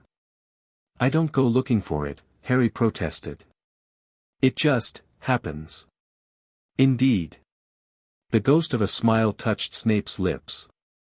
A trait you certainly didn't inherit from your mother. The reference to Lily, rare as it was, warmed Harry despite the circumstances. Was she good at staying out of trouble, then? When it suited her, Snape replied, his expression softening fractionally. Though she had an unfortunate tendency to involve herself in other people's problems. He shook his head, as if dismissing the memory. You should return to your dormitory. Remember, say nothing about Parseltongue or the voice. Harry nodded and turned to leave, but paused at the door. Sir. In all the legends, what kind of monster did Slytherin supposedly leave in the chamber? Snape's dark eyes met his. The stories never specified. But given your ability to hear it when others cannot. A snake, Harry concluded grimly. A snake that can petrify people. So it would seem, Snape agreed. All the more reason for you to exercise caution, Potter. The warning stayed with Harry as he made his way back to Gryffindor Tower, his mind racing with questions about Parseltongue, the chamber, and the mysterious voice. For the first time, Dobby's warning felt not just real but immediate. Something dangerous had awakened at Hogwarts, something connected to abilities Harry hadn't even known were unusual. In the weeks that followed, the attack on Mrs. Norris became the sole topic of conversation at Hogwarts. Filch kept it fresh in everyone's minds by pacing the spot where she had been found, as if the attacker might return. Harry noticed he wasn't the only one affected by the incident. Ginny Weasley seemed especially disturbed, likely due to her love of cats. Interest in the Chamber of Secrets reached fever pitch when Professor Binns, the ghost who taught history of magic, was persuaded to tell the legend during class. The story goes, he said in his dry, wheezy voice, that Slytherin had built a hidden chamber in the castle, of which the other founders knew nothing. Slytherin, according to the legend, sealed the Chamber of Secrets so that none would be able to open it until his own true heir arrived at the school. The heir alone would be able to unseal the chamber, unleash the horror within, and use it to purge the school of all who were unworthy to study magic. Sir, Hermione interrupted, what exactly do you mean by the horror within the chamber? The monster within is believed to be something that only the heir of Slytherin can control, Binns explained impatiently. But I tell you, the thing does not exist. There is no chamber and no monster. Despite Binns' dismissal, the story fueled wild speculation. By midday, the school buzzed with rumors that Slytherin had left a giant snake to finish his noble work. Harry kept his head down during these conversations, uncomfortably aware that he possessed exactly the skill the heir would need. It's a load of rubbish, Ron declared as they headed to Transfiguration. If Slytherin really did leave a monster, someone would have found it by now. Unless only the heir could find it, Hermione pointed out. That's the whole point of the legend. Their discussion was interrupted by a commotion ahead. A knot of Hufflepuffs who had been walking in front of them suddenly changed direction, heading through a different door rather than passing Harry. What's their problem? Ron wondered. They think Harry's the heir of Slytherin, Ernie Macmillan declared loudly from nearby. Everyone knows Slytherin's symbol is the serpent. And Potter was found at the scene of the attack. We were all found there, Hermione countered hotly. Does that make us suspects too? Ernie sniffed. All I know is Potter was right there when it happened, and now half the school is terrified of him. Ron looked ready to argue, but Harry pulled him away. Leave it, he muttered. It's not worth it. The suspicion worsened the following week when Colin Creevey, a first-year who had been shadowing Harry with his camera, was found petrified.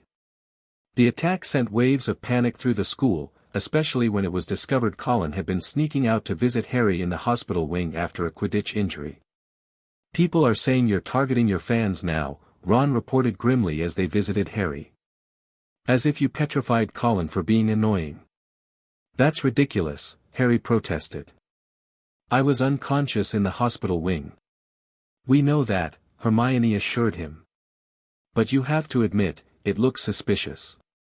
First Mrs. Norris, now Colin, both connected to you in some way.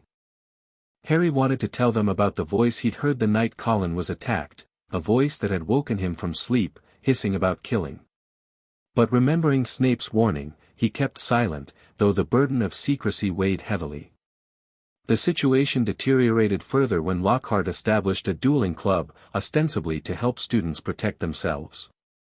The first meeting paired Harry against Malfoy, who cast a spell that produced a large black snake.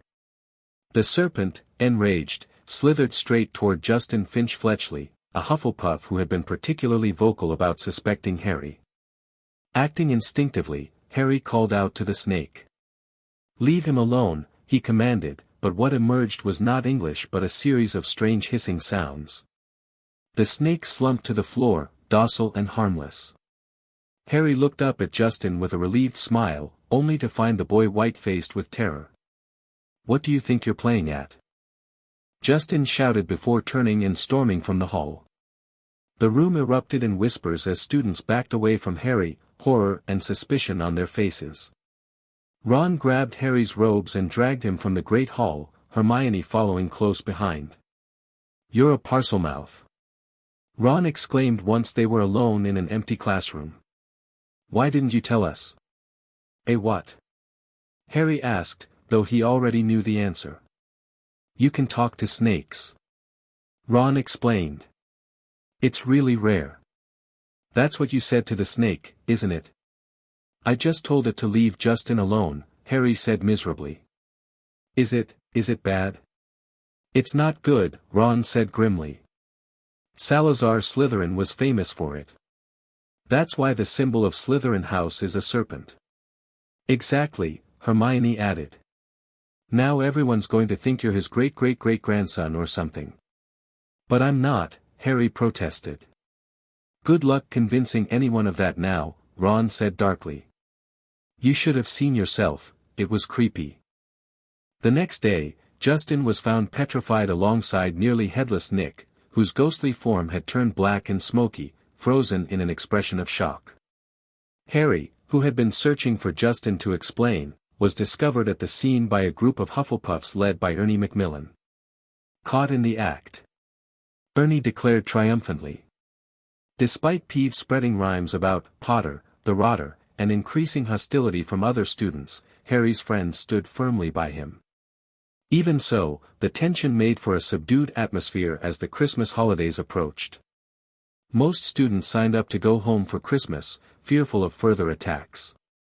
The Weasleys and Hermione remained, however, Ron because his parents were visiting Bill in Egypt, and Hermione because she was determined to use the library to research the chamber. On Christmas morning, Harry awoke to a pile of presents and an unexpected summons from Snape, delivered by a school owl. The terse note simply read, "My quarters. After breakfast. Remedial potions on Christmas?" Ron asked incredulously when Harry showed him. "That's just cruel." "Better than facing the rest of the school," Harry pointed out, painfully aware of how the Parseltongue incident had cemented suspicions against him. After breakfast, Harry made his way to Snape's quarters, following the now familiar route through the deserted dungeons. Snape opened the door at his knock, ushering him in quickly. "Merry Christmas," Harry offered tentatively. Snape merely nodded, leading him to the sitting room where a small fire burned in the grate. On the coffee table sat a modestly wrapped package. "For me?" Harry asked in surprise. "Unless you see another 12-year-old in the vicinity," Snape replied dryly. Harry sat and carefully unwrapped the gift, revealing a handsome leather-bound volume titled Advanced Defensive Magic, Theory and Application. Opening it, he found it contained detailed explanations of protective spells far beyond the Hogwarts curriculum. "This is brilliant," he said sincerely. "Thank you." Snape inclined his head. Given recent events, additional defensive knowledge seemed prudent. Harry felt a twinge of guilt. He hadn't expected to exchange gifts with Snape this year and had nothing to offer in return. As if reading his thoughts, Snape waved a dismissive hand. "Your continued survival is gift enough," he said sardonically. "A task you make unnecessarily challenging." Harry grimaced. The Parseltongue thing wasn't intentional. "Clearly," Snape agreed, his expression darkening. "Though your timing remains abysmal as ever. The entire school now believes you are Slytherin's heir." "It's not fair," Harry complained. I was trying to help Justin, not attack him. Intentions matter less than perceptions, Snape reminded him. A lesson you would do well to learn. Harry sighed, running his fingers over the book's embossed cover. Has there been any progress? Finding the chamber, I mean. The staff is searching, Snape said carefully. Thus far without success. The monster, whatever it may be, remains elusive. It's a snake, Harry insisted. It must be, if I can hear it when no one else can. A logical assumption, Snape agreed. But what manner of serpent can petrify its victims rather than kill outright? And how is it moving through the castle unseen? Harry frowned, considering. The pipes maybe. I always seem to hear it in the walls. Snape stilled, his eyes sharpening with sudden interest. The plumbing, he murmured. Of course. Hogwarts pipes run throughout the entire castle, behind every wall, beneath every floor. That would explain how it's getting around without being seen, Harry said excitedly. But what kind of snake is it? Snape was already moving toward his bookshelves, scanning the titles with newfound urgency. There are several magical serpents capable of causing harm beyond mere venom, he muttered. The question is which one aligns with these specific effects. He pulled out a heavy tome bound in faded green leather, most potenti magical creatures. Flipping through its yellowed pages, he stopped suddenly, his finger tracing a passage. A basilisk, he said softly. The king of serpents. A giant serpent, capable of living for hundreds of years. Produced by hatching a chicken egg beneath a toad, the basilisk has lethal venom and can kill with a single glance. But the victims were petrified, not killed, Harry pointed out. Yes, Snape agreed, still reading. However, spiders flee before it. All who look directly into its eyes will die instantly. If the victim sees the basilisk's reflection or views it through another medium, they may be petrified instead. Mrs. Norris might have seen its reflection in the puddle of water on the floor, Harry realized. And Colin through his camera. Nick can't die again, so he just got petrified. And Justin may have seen it through nearly headless Nick, Snape concluded grimly. A ghost's transparent form would have diluted the basilisk's lethal gaze. The pieces were falling into place with alarming clarity. Harry felt a chill run down his spine as another thought struck him. If the monster is a basilisk, then that means the chamber really exists. And someone at Hogwarts is controlling it, the heir of Slytherin. So it would seem, Snape agreed, closing the book with a sharp snap. I must inform the headmaster immediately. What about the students? Harry asked urgently. Shouldn't they be warned? And cause a panic? Snape countered. If the heir realizes we've identified the monster, they may accelerate their plans. No, we must proceed cautiously.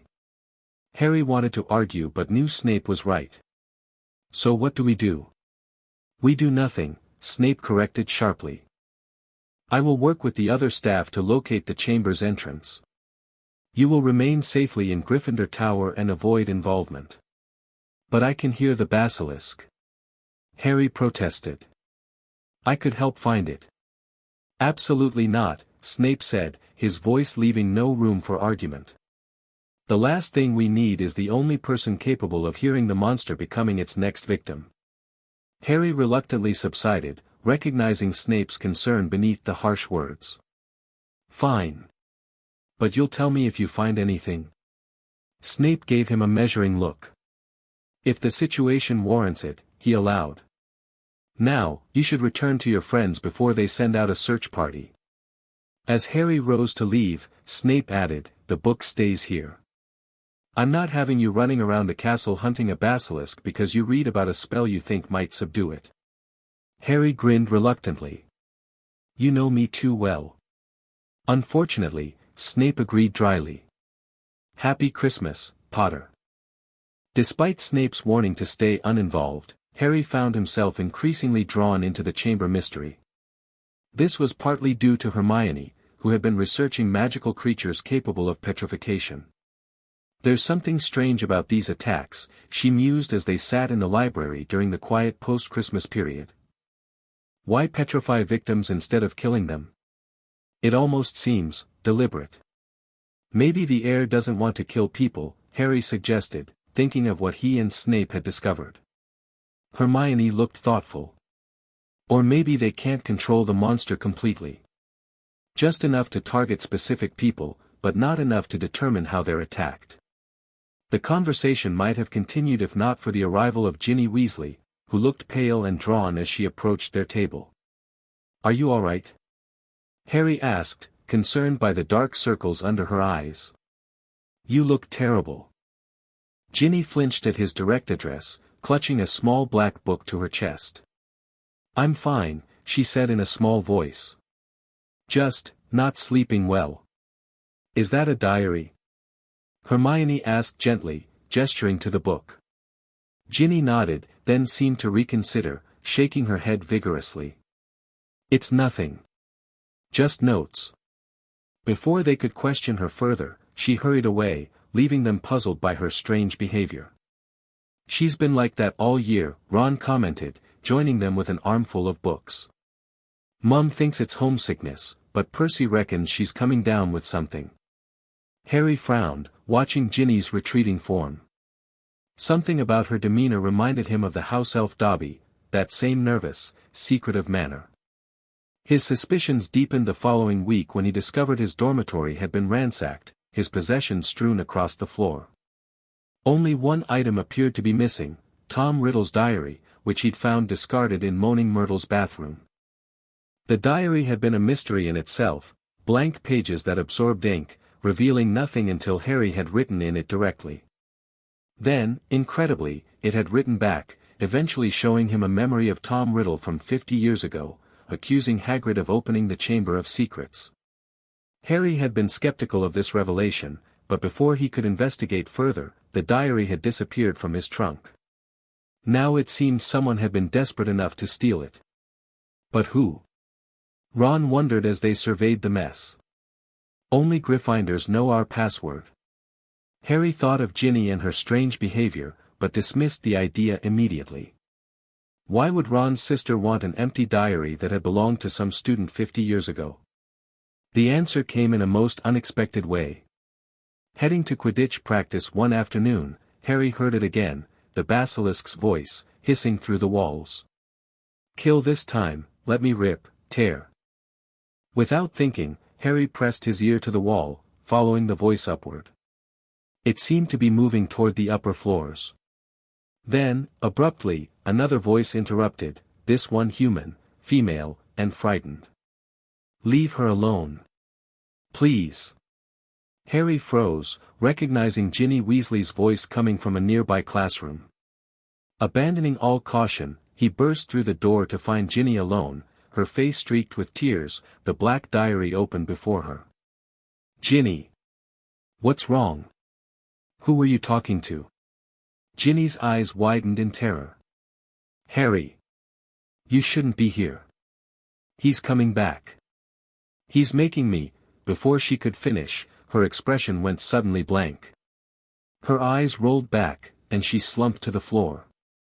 "Ginny!" Harry rushed forward, kneeling beside her. "Wake up. What's happening?" The diary on the desk began to glow with an eerie light.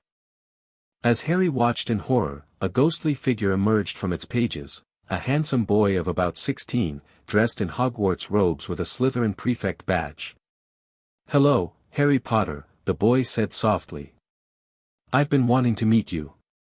Harry stared, recognition dawning. "You're Tom Riddle." "Very good," Riddle smiled, though it didn't reach his eyes. "The little Weasley girl told me all about you, you know. The famous boy who lived. What have you done to Ginny?" Harry demanded, his hand moving to his wand. "She's not dead," Riddle said casually. "Not yet. But she will be soon. She's been pouring her soul into my diary for months, her fears, her hopes, her pathetic little secrets. And I've been pouring a little of myself back into her. You're possessing her, Harry realized with dawning horror. You made her open the Chamber of Secrets.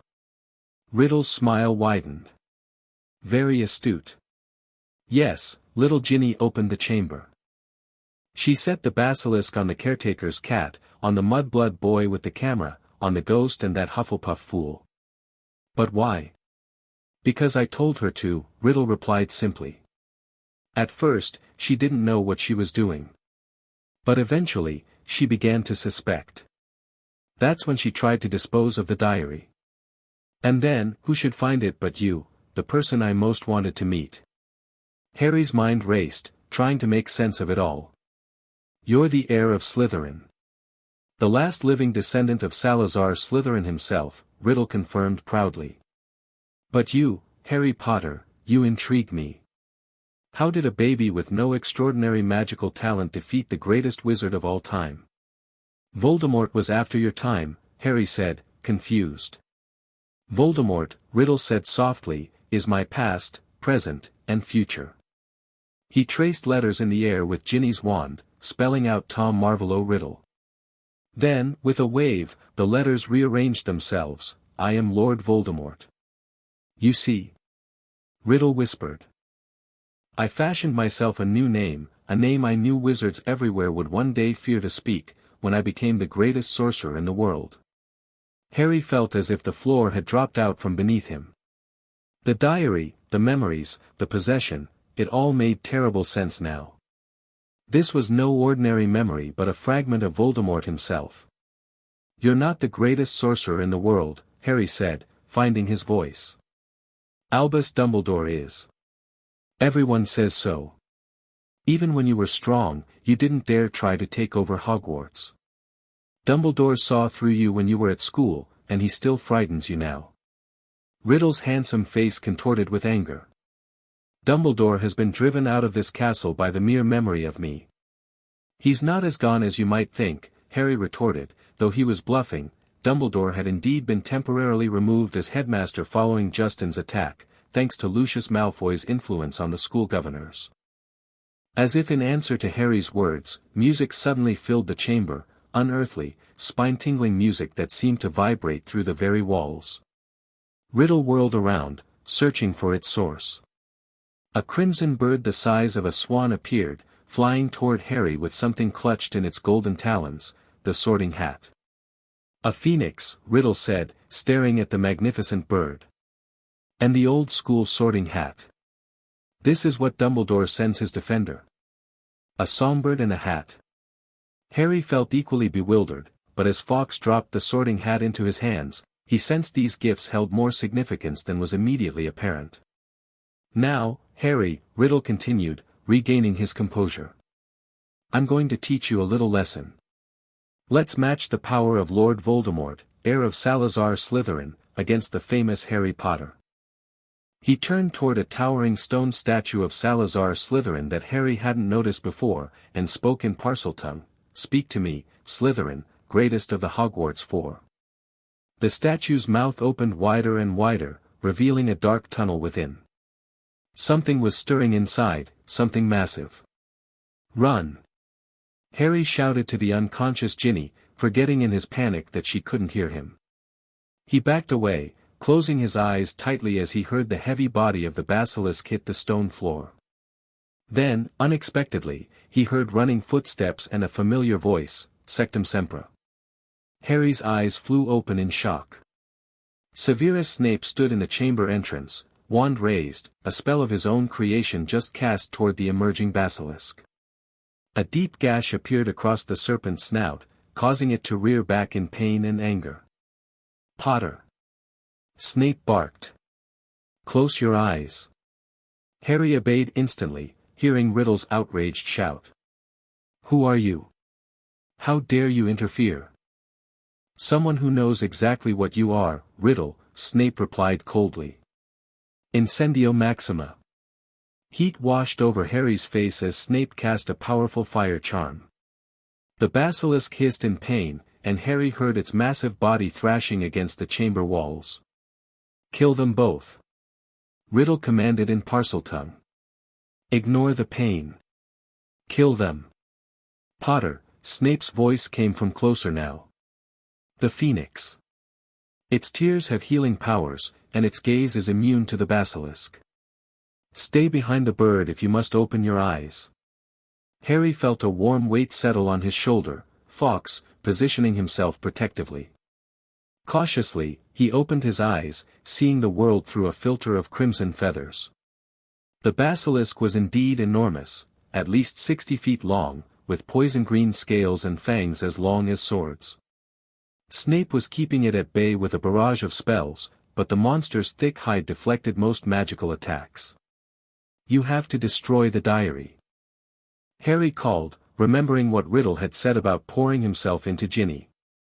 It's draining Ginny's life to restore his. Snape glanced toward the diary, but Riddle had anticipated this threat. He commanded the basilisk to lunge toward Snape, forcing him to dive aside. The sword, Potter!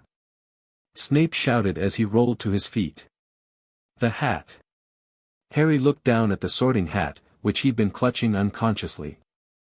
Reaching inside, his fingers closed around something metal. Pulling it out, he found himself holding a gleaming silver sword with rubies the size of eggs embedded in the hilt. Gryffindor's sword, Riddle spat. How typical of Dumbledore. Focus on the diary, Snape instructed Harry. I'll handle the basilisk. But Riddle wasn't about to let them coordinate. Ignore the man, he hissed to the basilisk. The boy is your target. Kill the boy. The serpent turned toward Harry, who realized with horror that even Fawkes couldn't protect him from fangs that size. Acting on instinct, he held the sword before him like a lance as the basilisk struck. The blade pierced the roof of the serpent's mouth, driving deep into its brain, but one poisonous fang sank deeply into Harry's arm. Searing pain spread rapidly from the wound as Harry pulled the sword free and staggered backward. The basilisk keeled over sideways and fell, twitching, to the floor. Harry! Snape's voice held an unfamiliar note of panic as he rushed forward, catching Harry before he collapsed. The diary, Harry gasped, feeling the basilisk venom spreading through his body. Destroy it. Riddle was laughing, watching Harry's life ebbing away. So ends the famous Harry Potter, he crowed. Alone in the Chamber of Secrets, forsaken by his friends, defeated at last by the Dark Lord he so unwisely challenged. But Snape wasn't listening. With one arm supporting Harry, he summoned the fallen fang from the basilisk's mouth. Not alone, he growled, and with precise movements, drove the poisonous fang straight through the center of Riddle's diary. There was a long, piercing scream. Ink spurted from the diary in torrents, flooding the floor. Riddle writhed and twisted, screaming and flailing, and then he was gone, leaving only the echoes of his final cry. Harry felt consciousness slipping away as the poison reached his heart. Through dimming vision, he saw Snape's face above him, the mask of indifference completely gone, replaced by naked fear. Stay with me, Potter, Snape commanded, his voice rough. Do not give up. Harry tried to respond but couldn't find the strength. His vision narrowed to a single point of light, and then, warmth. Something wet fell onto his wound. Fawkes had settled beside him, pearly tears falling from his eyes onto the puncture. The pain vanished. The wound began to heal before his eyes as the phoenix tears neutralized the basilisk venom. Phoenix tears, Snape murmured. Of course. It worked, Harry said weakly, sitting up with Snape's help. The diary, Riddle, they're gone. Across the chamber, Ginny stirred, her eyes fluttering open. She took in the scene, the dead basilisk, Harry covered in blood, Snape kneeling beside him, and burst into tears. Harry, it was me, but I didn't mean to, she sobbed. Riddle made me, he took me over, the diary, Miss Weasley, Snape interrupted, his public persona reasserting itself. You were possessed by a powerful dark artifact. No first year could have resisted it. His unexpectedly gentle tone seemed to surprise Ginny as much as it did Harry. She hiccuped, tears still streaming down her face. Am I going to be expelled? That is not for me to decide, Snape replied. However, I suspect the headmaster will take the extraordinary circumstances into account. He helped Harry to his feet, then cast a quick series of diagnostic charms. The phoenix tears appear to have completely neutralized the venom, he confirmed. Nevertheless, you will report to the hospital wing immediately upon our return to the castle proper. How did you find us? Harry asked, retrieving the sword and hat. I was alerted when Miss Weasley accessed the chamber, Snape explained, carefully collecting the destroyed diary with a handkerchief. The staff has been monitoring the castle for Parseltongue activity since our discussion. Harry understood the implied message. Snape had been tracking the basilisk through the very method Harry had suggested during their Christmas meeting. How do we get out of here? Ginny asked in a small voice, looking at the long, dark tunnel leading back to the entrance. Fawkes provided the answer, flying ahead of them with his tail feathers glowing like a beacon. They followed the phoenix through the twisting pipes, eventually reaching a massive circular door emblazoned with serpents. Open, Harry commanded in Parseltongue, and the door swung aside to reveal the first-floor girls' bathroom, and a welcoming committee consisting of Dumbledore, McGonagall, and the entire Weasley family. Ginny! Mrs. Weasley's shriek of relief echoed off the bathroom tiles as she rushed forward to embrace her daughter. Dumbledore's twinkling eyes moved from Harry to Snape, taking in their blood-stained robes, the sword, the ruined diary, and the phoenix perched on Harry's shoulder. I think, he said mildly, this calls for a cup of hot chocolate. And perhaps a rather detailed explanation. In Dumbledore's office, the full story emerged. Ginny tearfully explained how she'd found the diary among her school books, planted there, Dumbledore later confirmed, by Lucius Malfoy during a confrontation with Arthur Weasley in Flourish and Blots. She described how Tom Riddle had befriended her through its pages, gradually taking control until she found herself doing things she couldn't remember. Snape provided a clinical account of tracking the basilisk through detection charms keyed to Parseltongue, following the activation to the entrance in Moaning Myrtle's bathroom, the same place where the ghost herself had been killed 50 years earlier during the chamber's first opening.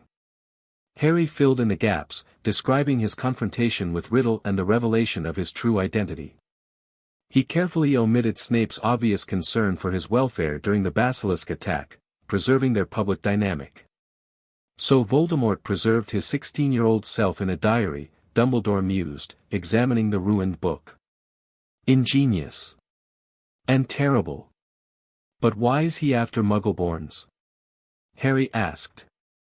If he's a half-blood himself, Tom Riddle's father was indeed a Muggle, Dumbledore confirmed. A fact he discovered and came to bitterly resent. His subsequent campaign against Muggleborns represents a particular type of self-loathing, I fear. And the diary was just a memory? Mr. Weasley asked. Not actually, him. Far more than a memory, Snape interjected. But less than the fully realized Dark Lord. A fragment of his consciousness, preserved through dark magic. The important thing, Dumbledore said firmly, is that it has been destroyed, thanks to Harry and Professor Snape's timely intervention. Ginny will face no punishment, older and wiser wizards than she have been hoodwinked by Voldemort. Relief flooded Ginny's tear-stained face as her parents embraced her. The Weasleys were soon sent to the hospital wing, where Madame Pomfrey would administer a calming draught and ensure Ginny suffered no lasting effects from her possession. When only Dumbledore, Snape, and Harry remained, the headmaster's expression grew more serious. Harry, he said gently. You must have wondered why you could hear the basilisk when no one else could. Harry glanced at Snape, who gave him a slight nod of permission. Because I'm a Parselmouth, he acknowledged. But I don't understand why. I'm not related to Slytherin, am I? No, Dumbledore confirmed. But I believe when Voldemort tried to kill you as a baby, he transferred some of his own powers to you, including his ability to speak to snakes. Harry stared at the headmaster, then at Snape, whose expression remained carefully neutral. So there is a connection between me and Voldemort? An unintentional one, Dumbledore said, created the night he gave you that scar. It explains certain similarities you may have noticed. The Sorting Hat wanted to put me in Slytherin, Harry admitted. It said I could be great there. Yet you chose Gryffindor, Dumbledore reminded him. And tonight, you pulled Godric Gryffindor's sword from the sorting hat, something only a true Gryffindor could have done. Harry absorbed this, feeling simultaneously relieved and troubled. So I have some of Voldemort's powers, but I'm not, like him. It is our choices that show what we truly are, Dumbledore said gently. Far more than our abilities. Your choice to risk your life for Miss Weasley could not be more different from Tom Riddle's choices. Snape, who had remained silent during this exchange, finally spoke. The headmaster is correct. While certain aptitudes may be shared, your fundamental character bears no resemblance to the Dark Lord's. Coming from Snape, this reassurance carried particular weight. Harry felt a knot of tension he hadn't realized he'd been carrying begin to loosen. Now, Dumbledore said, his eyes twinkling again, I believe Madame Pomfrey is expecting you both in the hospital wing. And I must draft an order for our gamekeeper's immediate release from Azkaban. As they left the office, Snape placed a brief hand on Harry's shoulder, a gesture so unexpected that Harry nearly stumbled. You did well, Snape said quietly. Reckless as always, but effective. Thanks, Harry replied, surprised by the open acknowledgement. For finding us. For saving Ginny. A matter of timing, Snape demurred. The tracking charms function precisely as designed. Still, Harry insisted, if you hadn't come when you did, but I did, Snape interrupted. That is the point of precautions, Potter. To ensure intervention before catastrophe occurs. As they walked in silence toward the hospital wing, Harry found himself reflecting on the strange journey that had brought them to this moment. From reluctant guardian and unwanted ward to something approaching a true family, not conventional by any measure, but real nonetheless. Sir, he said finally, I've been thinking about this summer. With everything that's happened. You wish to spend more time with your friends, Snape finished for him, his expression unreadable. Understandable, given recent events. No, Harry corrected quickly. I mean, yes, I'd like to see them, but that's not what I was going to say. I was thinking maybe we could do more normal things. Not just lessons and brewing, but... I don't know. Whatever normal families do.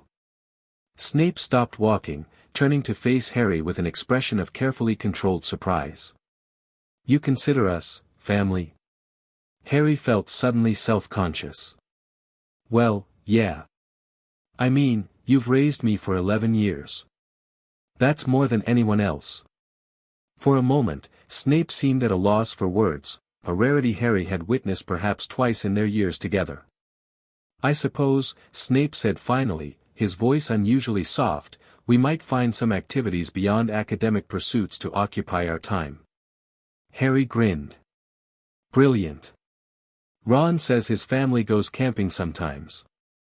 Not that we have to do that specifically, he added hastily, seeing Snape's expression. Just an example. Indeed. Snape resumed walking, though his pace was less hurried than before. We shall discuss possibilities once term ends. They had reached the hospital wing. Madame Pomfrey immediately descended upon Harry, tuteing over his blood-stained robes and insisting on a full examination despite his protests that the phoenix tears had healed him completely. As Harry was ushered to a bed, he caught Snape's eye across the room. Something passed between them, an understanding that transcended their carefully maintained public personas. Whatever came next, summer plans, future years at Hogwarts, the inevitable return of Voldemort, they would face it not as reluctant guardian and ward, but as a true, if unconventional, family. The final weeks of term passed in a blur of excitement.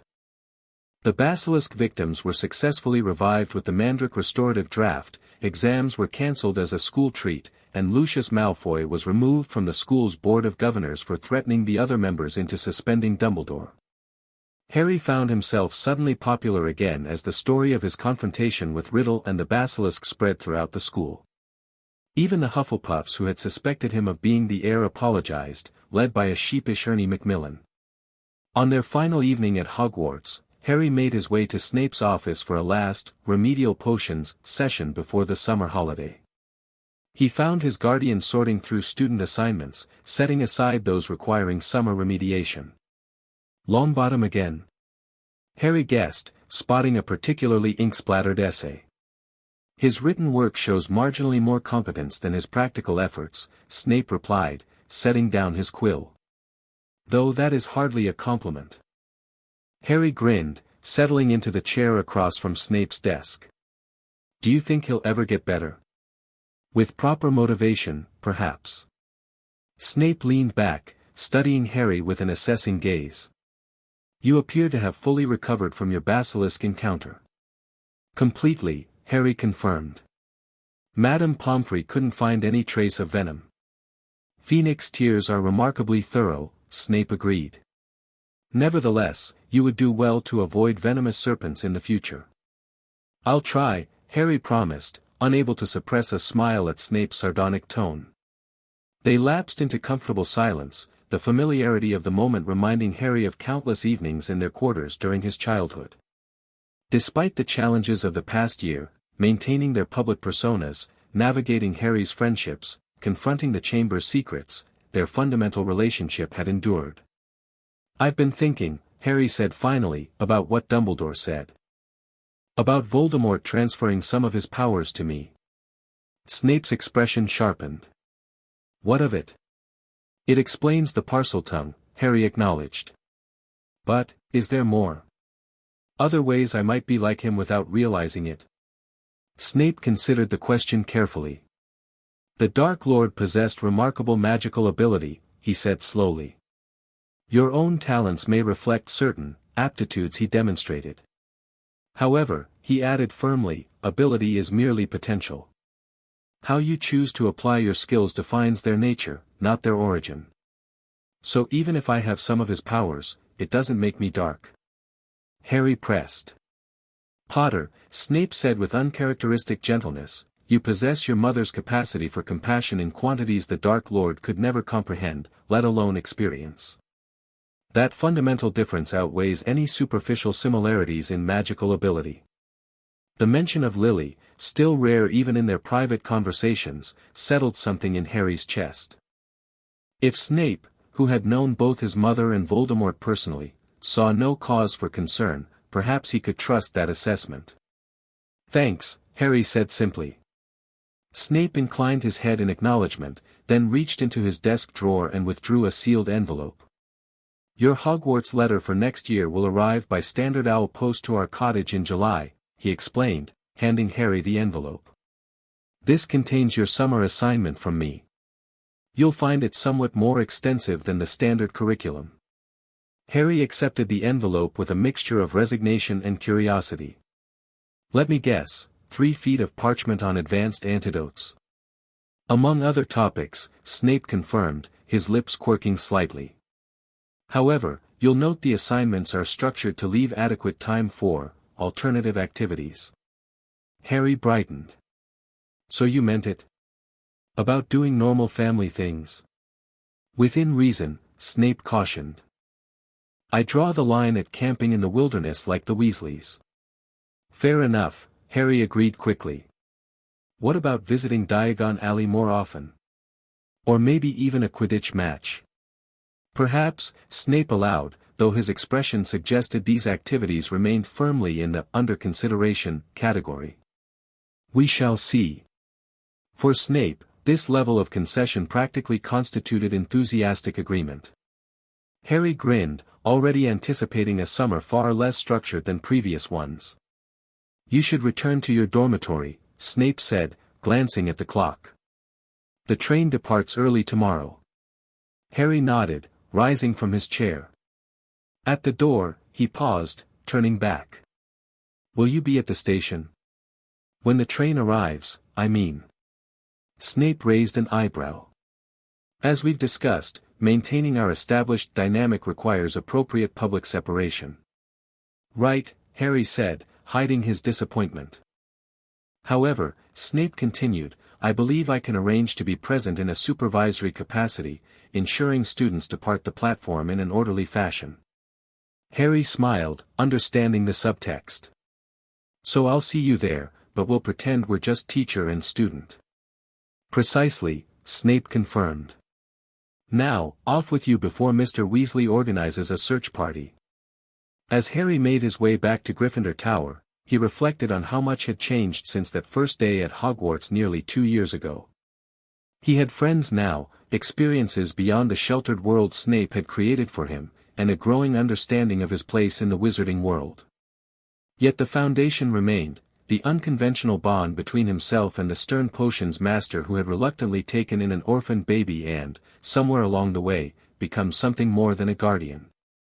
Whatever challenges lay ahead, and Harry had no illusions that Voldemort would remain dormant forever, they would face them together.